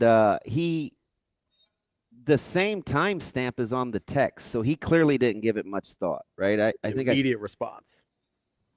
No, but I open and close on Sunday. I'm like, you own the place. Like, how do you not give yourself the day off? Yeah, I don't know. I mean, it just boils down to simple want to. I don't think there's a lot of days off for good old Verz. Yeah, I may not talk during the interview. We'll see. Where are you guys doing? What? So no show next week? Is that what we're doing? No, you're moving. What? Well, I might try to. Well, Shane asked me if I can move to Tuesday, and I can't because we travel back on Tuesday. So, Wednesday's kind of jammed. Wednesday, I can do Wednesday. I cannot do Thursday. And I cannot do Friday because I'll be on a kayak in Okoboji doing God knows what. When are you gonna sober up? I mean, that's a stretch. We're on a heater right now, Damon. We're on a heater. You are. So you're showing me flashes of the night befores in your. No. You know what I mean? It's like because you're very subdued, and it's kind of the eyes. You're giving me some. I don't feel quite up to par yet vibes. No, I'm just tired, man. That like what it is? I'm just tired. Like it was a long day. It was like 14 hours by a wrestling mat yesterday for me. Yeah. So yeah, what Robin Harris say? You got to be like Bebe's kids, drinking coffee, popping no dos, talking about can't hang, huh? Can't hang. I mean, you know me, like I don't like spending money on food. Yeah. Especially like a convention center coffee for $5 that's like this big. And then it's like a 2/3 full. I'm like, what happened? Like, we can't fill the damn thing up. Like, You've never met a stranger. Can't you ask for a longer pour? Yeah, I'm gonna today when I get a coffee because I'm gonna need one in the middle of the day. Also, a king size thing of peanut M&Ms, $5.50. That is highway robbery. You're too old to be eating it. M&M strikes me as I just needed a snack. I wasn't gonna spend the $15 on chicken fingers that have been sitting there for 4 hours. $15 for chicken fingers is probably a better investment than $5.50 on M&Ms. If we're just doing this is Consumer Reports L3 over here. Value here. I'm just putting that. You think that's a better value than $5.50 for M&Ms? A king size one though. It's Mike, big. you and I are poor, so we think about savings. He is Correct. very affluent, so he talks about value. That's the difference. Bougie Ravi. You know, I just didn't have kids. That's it. True. I make about the same amount as much money as everybody else. I just don't have kids, so it seems like I'm balling. Ravi, I just sent you that video from the other night. So Good 3 leeches. That's enjoy that Don Julio video. From the other night. I'll watch it during the break here. I'll see you getting after it here. Don Julio, the Tito's of tequila. That's my guy. Okay. Me and Don. If you I don't know him. It's fine. He's not a big Don Julio guy. It's okay. It's fine. Hey, I'm speaking of this. As long as it's cold, you can get by. It was cold. It was in a little margarita mixer. It was like a mini margarita. Oh, that was very cute. I didn't. That's how they gave them to me. I didn't order it. It was free. They were like doing a whatever Don Julio person walking around. Don't let him stuff. shame you. You like margaritas, just get after it. It's cool. I don't mind margaritas. Let him shame you. Oh, I already have the bottle of Casamigos ready to go for the lake over the 4th of July too. So yeah. Do you like it cold? Cold, warm, I don't care. I'm not mixing it with anything. I'm just taking it. Amigos warm? No, I'm not drinking it warm. I don't know if that's high enough quality. I don't care. At the point where I'm just going to be throwing it back, yeah, I won't be in any state to care whether it's. You say you're going to be on a kayak? Haven't you seen him? By myself. Getting wasted in a kayak is dangerous. By myself. No one around me. Leave me alone. I just sit there and stare at the sun and work on my sunburn. How many years ago was that where you were doing like hourly updates and it just kept getting worse with the speech? Probably last year. I don't know. I think it was like 3 because I used to it was the first time that you'd ever really done it for me. So it wasn't. I've been going. So it's context here. Family vacation, 4th of July, Okoboji. We always go up there because my wife's aunt and uncle have a house up there. So like 8 years ago, they bought these kayaks, maybe 10, and I was like, oh, they live right in the middle of a cove, and there's a church camp that is like around the point of the cove. So I always just go sit like right there where the church camp is and next to like the point, and it's nice and shallow, no wake, nothing. I just sit there, I throw my oar in the sand, I just float a little bit. There's trees that hang over, so if I get too hot, I just roll back under the trees, get some shade. Then I'm like, all right, need some sun. Row back out, get a little sun. I fill up a soft cooler with as much cans of beer that I can. Sometimes it's 8, sometimes it's 12. And I generally don't go back to the house until it's gone. Hour, 2, whatever it may be. So I just sit there by myself. It's amazing. The time of my life. Is no one else concerned about drunk Sautter in a kayak? Like, I just Nah. a lot of potential to go poorly. There's you have to have a flotation device on I'm not wearing it, but I have one. If you're not wearing it, you realize it's not going to help, right? You can grab it if something happens. Reach in. So drunk Sauter's going to have the wherewithal to grab the flotation device while flipping over in the kayak. Yeah. I can swim. Oh, Jerome. I know how to swim. You be safe and you get back as soon as possible, okay? Yeah, as soon as possible would be Tuesday. That's when the flight is scheduled to come back. So I don't know what's in store outside of wrestling today and tomorrow.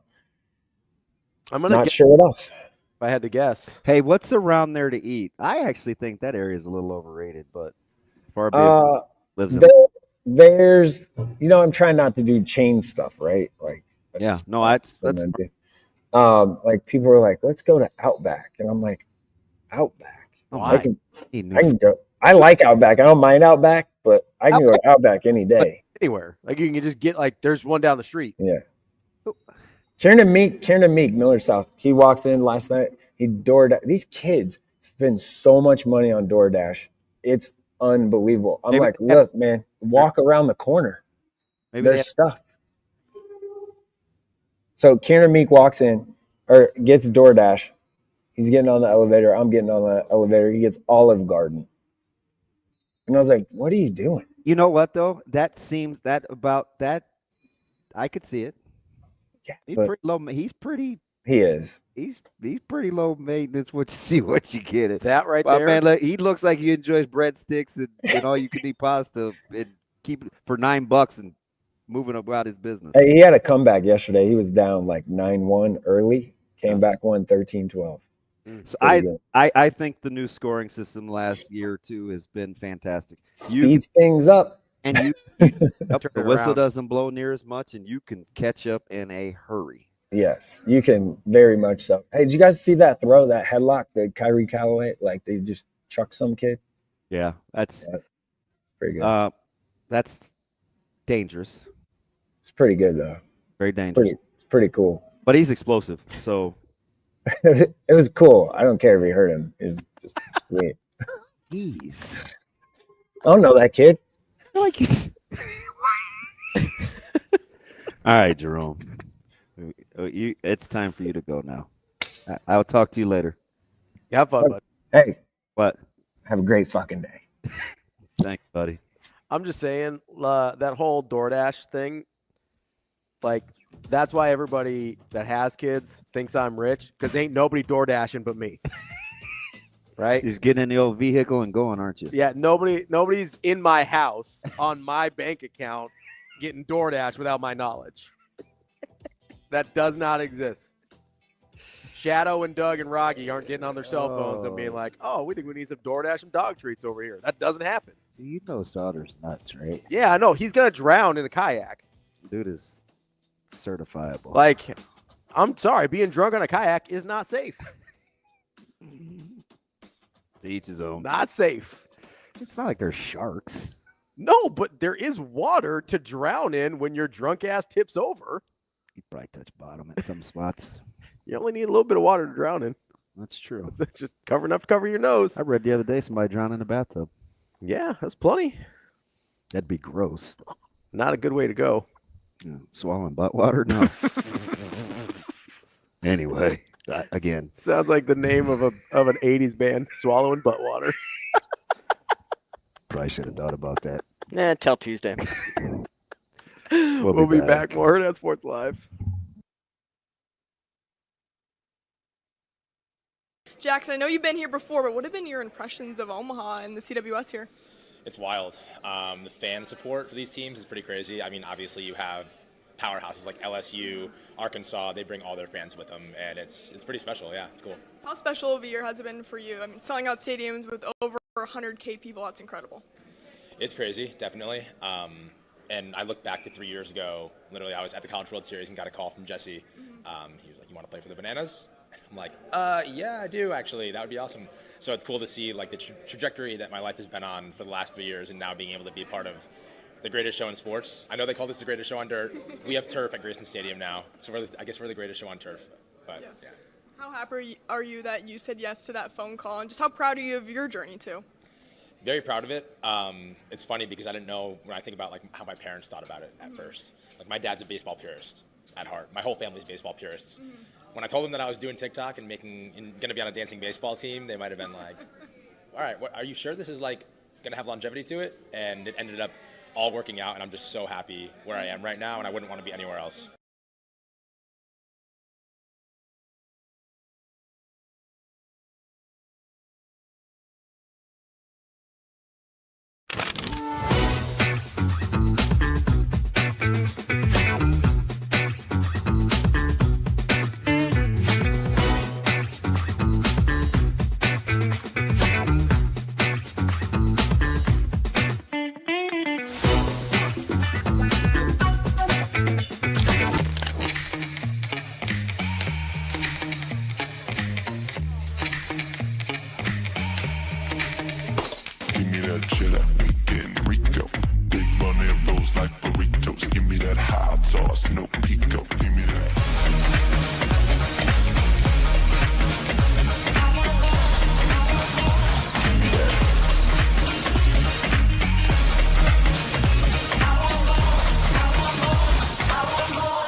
aka the dancing. How exciting is it to be here in Nebraska for the College World Series? So much fun. I went to the game last night. Coastal Carolina put it on them. They're almost one of the underdogs. You know, I know that Murray State is the underdog, but man, to see Coastal Carolina and come out and show out what the season they had, and then a while ago, no hitter, like it hasn't happened. It was 1960, like Omaha showing out, like Omaha Hogs and Omaha, Nebraska. So it's been a great experience. These people, these fans are so awesome. Like I went to Rocco's a while ago and just hung out and took pictures with people, and the energy is just like a Savannah Bananas game because everybody's so happy.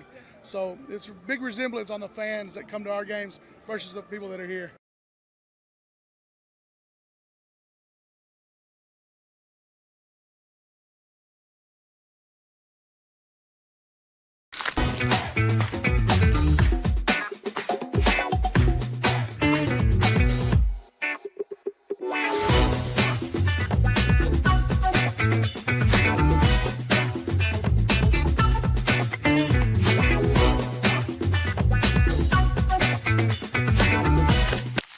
Imagine your first dream home and the feeling of walking inside for the first time.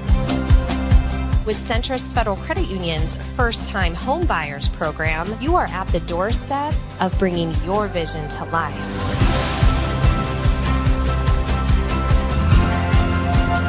Welcome home. From your neighborhood mortgage experts, Centrist Federal Credit Union. We are where you are.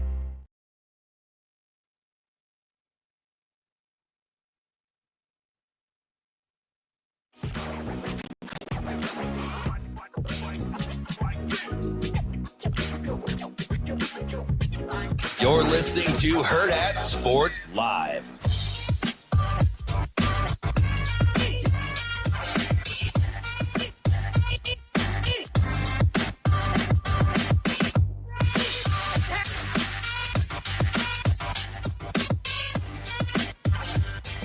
Welcome back, Hurrdat Sports Live. That's DB. I'm Ravi. Lulla, presented by Centrist Federal Credit Union. That's you all right? You good? Yes. We good? Something wrong with your headphones? I felt like it. We're good now, though? Good to go? Go. Just need a little sweet treat? Nope. Maybe some onions. Dude, that's a terrible take by Maybe Sautter. some mustard. I think you're pretty opinionated today. My Inglourious Basterds reboot was a fantastic synopsis. Nope. I mean, it was basically like Siskel. Wrong. I think if you would have saw it closer to when it came out, it probably would have been better. I think if you liked Brad Pitt, you'd like the movie. That That's too. It. That's it. And that's fine. That's not it. No, I think it is. So why didn't I like the V for Vendetta lady? Yeah, I didn't even like the black guy. Wow. Which one? In Inglourious Basterds? Yeah. The film guy? Yeah. He was a minor part. It's probably like, hey, he needs to have a bigger role in the film. No, he kept doing what he was told. I was like, can you give some pushback at least for once? He loved her. Nah. I said a mouthful without saying anything.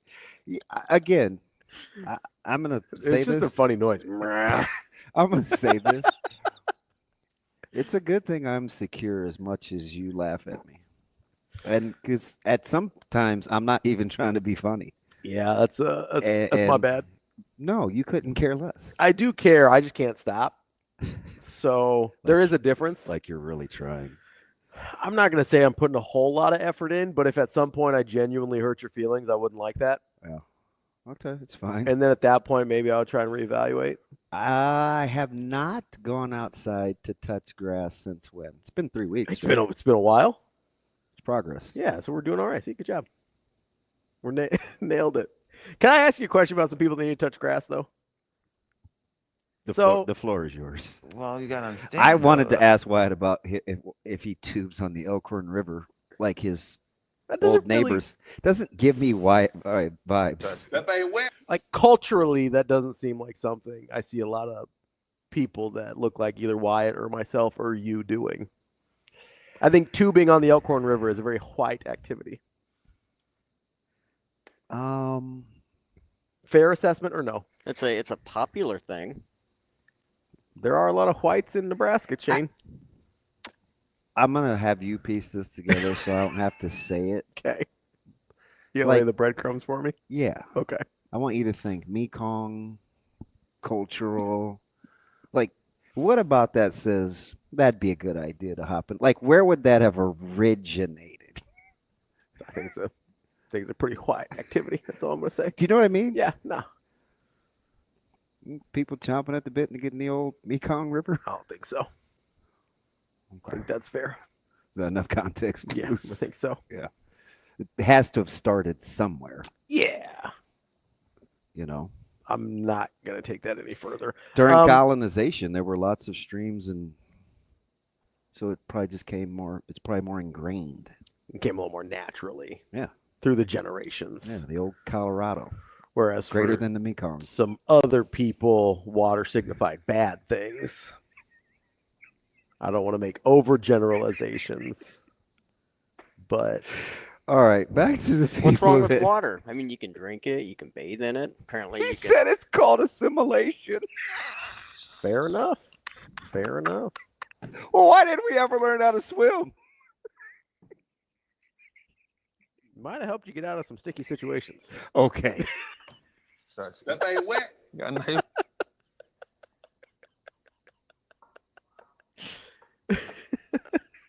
Don't matter to me. Sorry, that's my bad. I apologize. And who's making it across an ocean? Fair. Just saying, if you get out like super early, you can just go back to the coast.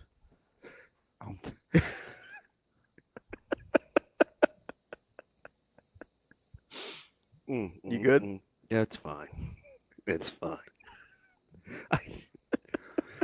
Can this day get any more stressful? That's a new one. I haven't heard that one. I'm this close to being over it. I wasn't going to go there. Then you brought it up. You always say that. Nobody's forcing you to go there. You know. Anyway, I was trying to talk about Thomas Castellanos here and how he probably needs to go touch some grass, but you didn't like his little clapback? Well, so here's the thing.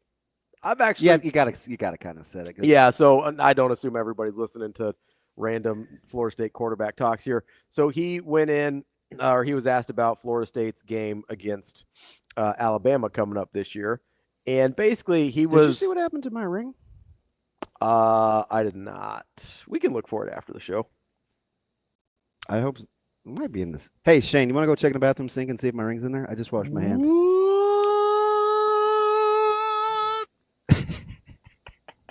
Felt unnecessary. Feels like if it would have flown off, we would have heard it. So I think you might have placed it somewhere. No. I washed my hands. That's the last thing I did. It's probably in the sink. But I can't believe you just went there. But go ahead. Let's get on the Castellanos thing. Went where? Yeah, the whole. You brought up swimming, man. I didn't bring it up. I wasn't gonna bring it up. I was really proud of myself that I hadn't brought it up. It's fine. And then you're like, here's this silver platter. Like sometimes I think you want me to fail.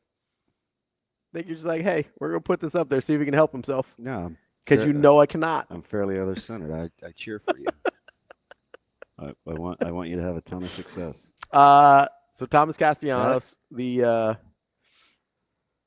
think he's joking. Quarterback at Florida State, said that of their upcoming matchup with Alabama, they don't have Nick Saban to save them. I just don't see them stopping me. He was at Boston College last year. He got benched, and then he transferred immediately. Shouldn't you want him to play well? I do want him to play well, and I think low-key he might have a good year with Gus Malzahn because I think it's a good fit skill-wise with what Malzahn likes to do. But I do have this – I've had this sort of – I've been thinking about this. This happened over the weekend, I think. I've been thinking about this for like 3 days. And then we're talking about – this is going to be a weird comparison here. But then we talk about a guy like John Tonji. Yeah. And I'm having a really hard time in athletics especially differentiating because you know how much I like self-awareness. It's important to me to be self-aware. 100%. But I also have this thing where sometimes your self-belief can outweigh the self-awareness, and sometimes it's positive and sometimes it's not. Like John Tonji, when he doesn't have any Division I offers in December of his senior year, still believes that he's that level of player. And obviously he is because he got drafted into the NBA last night, right? But like full disclosure, going from his junior to senior year, I'm sort of keeping an eye on John Tonji because I'm recruiting at the time. And I'm like, okay, if this guy doesn't get any Division I offers, I think I can offer him something that's at least interesting as an NAI school. So like put just in the perspective where John Tonji's basketball career was going into his senior year. I'm picking up what you're putting down a little bit. Right? So, and that's a guy who held out, finally gets some love from Colorado State. Smart move by Colorado State. Spends 4 pretty good, but I wouldn't say spectacular years at Colorado State. He was a very good player, but he wasn't on any NBA draft radars after 4 years of college. Goes to Missouri, gets essentially no playing time. Like, that was a weird fit. Didn't work out well. And it was quick, too. Yeah, it was quick stop, like just boom. So 5 years after high school, not on any NBA rosters or on any NBA radars. And then he gets his 6th year at Wisconsin.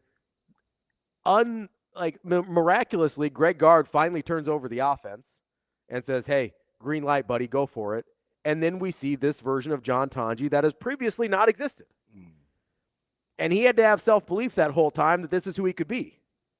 But didn't appear at the time that there was necessarily a lot of self-awareness about who he was as a basketball player. But apparently he was right. Yeah. And then, so I really struggle balancing, like, okay. That's the whole fireplace in the fire. Yes. Or fire in the fireplace. The self-belief needs to be contained with some amount of self-awareness, but I'm having a really hard time finding the self-awareness. What if he's good? Don't you want him to be? I do want him to be good. But do I think that Alabama's going to have a hard time stopping him? Probably not. Matt, I want him to be good. Matt's here, by the way. Oh, well, let's get him. I don't even see him in the green room. Yeah, Matt's ready. Okay. We've got our guy, Matt Vrzal, former Husker owner of Piezon, joining us now. Verz, what's going on, bud? What's up, fuckers? Hey, where you been? Sitting here waiting, listening to this. What is it? What did he say? What does that say? He said, made me listen to basketball BS. Oh. So how come you didn't pop up in the gray? Did you do it differently this time? Nope. I'm a creature of habit. I will do things the exact same every time. Oh. So, hey, Matt, how come you did not want to give yourself the day off Sunday for your friend? Did you not see my awesome gift that I sent you. It wasn't that awesome though. It was pretty awesome. So, like, It's pretty awesome. You couldn't give yourself a day off? I did, but I did on Tuesday. Oh, what'd you do? Watch the Cubs. Watch the Cubs and shut out played- the Cardinals. No, that was Went late. and played golf. No, listen. Sphincter was fully puckered after the first 2 losses to the Cardinals. So I was like, I do not need this bullshit. So I did not even, I went into don't watch mode. Like I was like, don't pay attention, don't watch, don't listen to it, nothing. So now we're on that kick. We're on that superstition right now. So we ain't even paying attention. Those 2 shutouts, right? It was back to back. Yes. Over your. Is that the team that you hate the most? I mean, I hate every team that's not my team. I hate. So. Yeah. No, that's the great. Royals will always be number 1. I will hate the Royals more than any other team anywhere, even though the Cubs don't play them that much. Oh, Just that's 'cause interesting. George So what'd they do to you? You know the story. You know the George Brett story. I don't think I do. Damon. I hate when you do that because something's coming. Like, that's the All right. Nobody. You're gonna make me relive this. Okay, that's fine. I'll do this for you because you're my friend and this is your show. Okay. And just to finish up on Ravi's basketball point, the only person that's got to believe in you is you. That's it. The rest of them can all fuck off. The only person that has to believe in you is you. That's it. That no doubter, no hater, no nobody. You gotta believe in you. That's it. So we are in Grand Island, America. It's the 80s. We have a baseball card club, which at the time I was like, man, I'm about to be a billionaire just buying these little pieces of paper because I got everybody. I got all these cards, right? Yeah. At the time, I had an American League team, which was the Royals because they were close, and I had a National League team, which was the Cubs because they were on WGN. And the guy that called the game, Harry Carey, may he rest in peace, just seemed to be ungodly obliterated every game, like just hammered, which I was like, this is fantastic.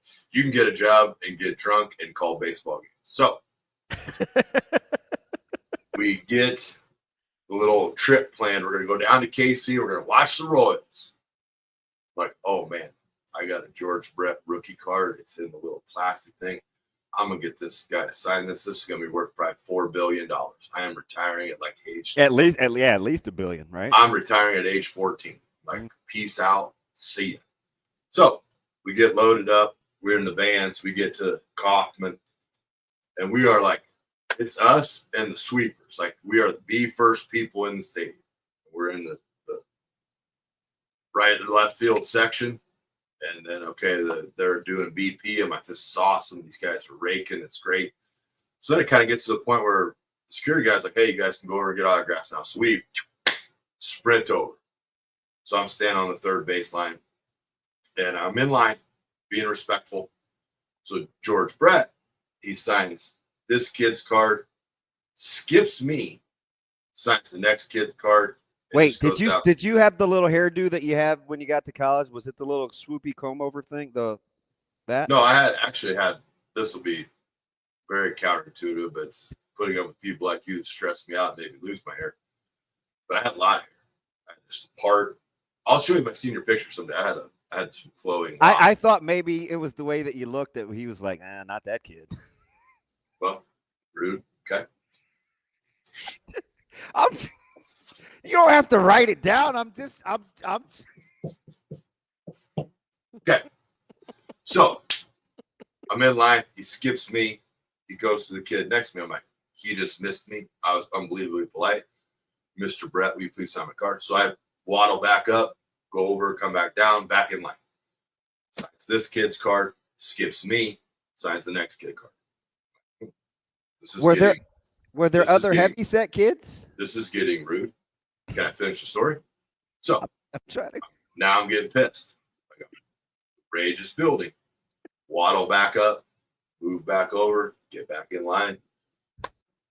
Mr. Brett, will you please sign my card? Sign, skip, sign. So now I'm mad. I was like, Mr. Brett, will you please sign my card? I kind of put it in his face. And he looks me dead in the eye and he goes, I don't sign fat kid cards. And I was Oh, that was what it was. So now we are boiled over. And I was like, well, fuck you, motherfucker. I'm like, you can't fucking hit a curveball. I'm like, you're a fucking asshole. It's like, I hope you fucking suck the rest of your life. And just going off. And our little, like, Rita Lammers, the lady that kind of hauled us all there, she's kind of behind me, and she hears me. Are you? Thankfully, she doesn't say much. So I take this pristine, in plastic George Brett card, and I shred this thing. Shred it. And throw it at him. Okay. So now we go back out to the outfield where our seats are, and I'm heckling him. Like, as loud as my little fat body can yell, I'm yelling at this guy. So now I'm like, I got to get closer. So I kind of figure out how baseball fields work. Royals were not good at the time. So I'm kind of working my way over, and I get to the third baseline. Now I'm within like 2 rows of the field, and there's these older ladies and their husbands sitting by me, and I am giving it to this guy. Like, I am giving it to him. This old lady comes up. She's like, why are you yelling at George Brett so much? So now I'm like, okay, I'm going to get an ally here. So I whip up some fake tears and kind of start crying. I tell her the story. And now she's pissed. And so me and her sit there and we heckle him. And then he made an error. I've never been so happy in my life, because then now we are both, me and her, just giving it to him the rest of the game. So now here's where it validated for me. Told this story on air many times. Now when this I've never heard this. Now when this asset, you just said you remember, so don't lie. No. But when this asshat now comes to Omaha, people will message me on Twitter like, hey, your boy's in town. Are you going? I was like, yeah, I will smoke that dude. Like, I will smoke him right in the face. But I just was shocked that it was the way you just heard me say, oh my gosh, that was it. Like, not that I heard the story, but what I was going to joke about, that turns out that wasn't going to be funny. That's what it was. I heard you take your little fat guy shot. That's fine. That's fine. But anyway. Wasn't a shot. Anyway, so down the road, tell the story on air. Get a direct message, okay? The guy says, call me. Call the guy. I'm like, what's up? And he goes, listen. He goes, I used to work for the Royals. I'm like, I'm thinking this guy's going to get me, like, snuck into training camp or something, and I'm just going to sucker this dude right in the temple. Not that I've thought about that. So then he goes, hey, do you remember when the Royals won the World Series and they would pan to George Brett in the box? And I'm like, yeah. He goes, how many people were sitting with him? I was like, nobody. He was by himself. He goes, exactly. He goes, they tolerate him. They don't like him. I was like, oh, yeah. So now it's all coming to fruition. You know what's funny, too, is he's like one of the funniest he's like one of the funniest storytellers ever. You wouldn't think guys like that would have endeared themselves as good storytellers. I mean, pooping his pants and all the other weird stuff, those funny little bits he does. He's going to get his. How old is he now? Like, I mean, you can't Don't care. Was he 65? He 68 is 72. Yeah, Matt. Yeah, That's why it drives Gordo crazy. Like Gordo, all the Gordons. By the way, shout out JT and Carson for getting married. That was a great reception. Thank you. Congrats. They just are so perplexed why I hate them. Why I hate the Royals so bad. Like, they will come in and want to watch Royals games, and I'm like, I'm not turning it on. So you went through the line 3 times? Yeah. After the initial pass? 2 after the initial. So 3 total. Yeah, 3 total. That took some stones to begin with. Yeah, I probably wouldn't have done it 3 times. Like, I'll give you credit. Although I do have a you know me, I'll grind. I will grind grind like nobody's business. I have a neighbor that won't wave at me, and I try every time I see her. you think I would just quit, but no, like this, she like looks away. It's the weirdest thing. Like, what'd you do? Nothing. Is she like your next door neighbor with the big skeleton?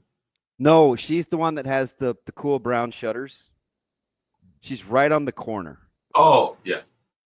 Yeah, and maybe take her some cookies or something. Be nice. And I was going to help out her husband too, because he used to move around really, really well, but now maybe not so much, and so he kind of uses a writer and stuff. And I wanted to help, and I was like, man, I bet they don't even like me.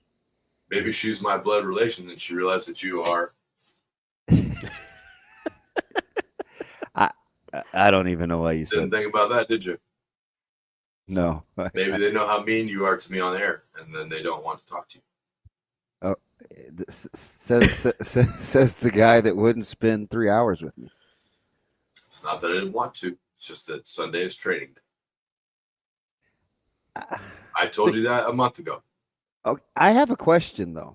So is it every Sunday, or do you have every people?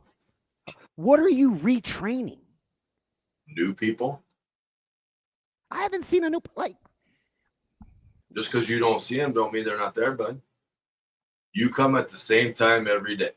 You come in the daytime. Yeah. So you see your boy Con, you see your boy Footy, you see Chase, you see Handsome Dooch. But at the nights when the grinders got to work, we train the youngs that you better shit or get off the pot, because I don't care what your feels are. We're getting this done. It's us against Omaha tonight. We're going to win. Too many people in there at nighttime. Exactly. Just because you don't see them, Your Highness, doesn't mean they ain't there. DB doesn't like to go when there's people around. No, he does. He does. He did it the other night. He sat in there and had a great time. He said, "Oh, good job." I did. I was waiting for an order. I was proud of you. It's like, I'm proud of you. That was good. Thank you. Baby steps. I do have to come grab some stuff though, if that's okay. Yes. No. What do we make? Like, what kind of stuff? In your freezer. Oh. Well, maybe you had something cool happening there. You're just taking advantage of your free storage. Want to see a dead body? No. Great movie. Oh my God, I need to watch that movie. And you know what's funny though? If that were the case, you're in the top 3 phone calls, right? You either have the shovel, the dirt, or the place to go. Like, you'd have known. You got to eliminate that. I got all of it. I would say, I bet he got all 3. Yeah. One phone call, verse. Look at I got GI. Ain't nobody know nothing. No habla. We'll be fine. Well, it's funny. Sometimes you're cussing me out with your little coworker. You know plenty of Spanish, and it's just whatever. Hey, I was impressed that you didn't know that. By the way, bought that off TikTok shop. It's got some good cuss words in there. If you need to get one, it's like $6. Wait, hold that up. Hold that up again. Highly recommend it. What's it? Spanish for real? Yeah. It's got slang terms. It's got all of it. It's great. It's got like that conversational Spanish, not the academic stuff they You teach in spent school. $7 so you could work the kitchen? No, I know what they're saying in the kitchen. I just kind of like throwing in some funny, like, cool guy, like, hey, I know the slang too. What a pretty good. You got to keep them on their toes so they don't feel like they can say stuff about you behind your back. Oh no, I know all those. We got our junior. Let's in Grand Island in junior high.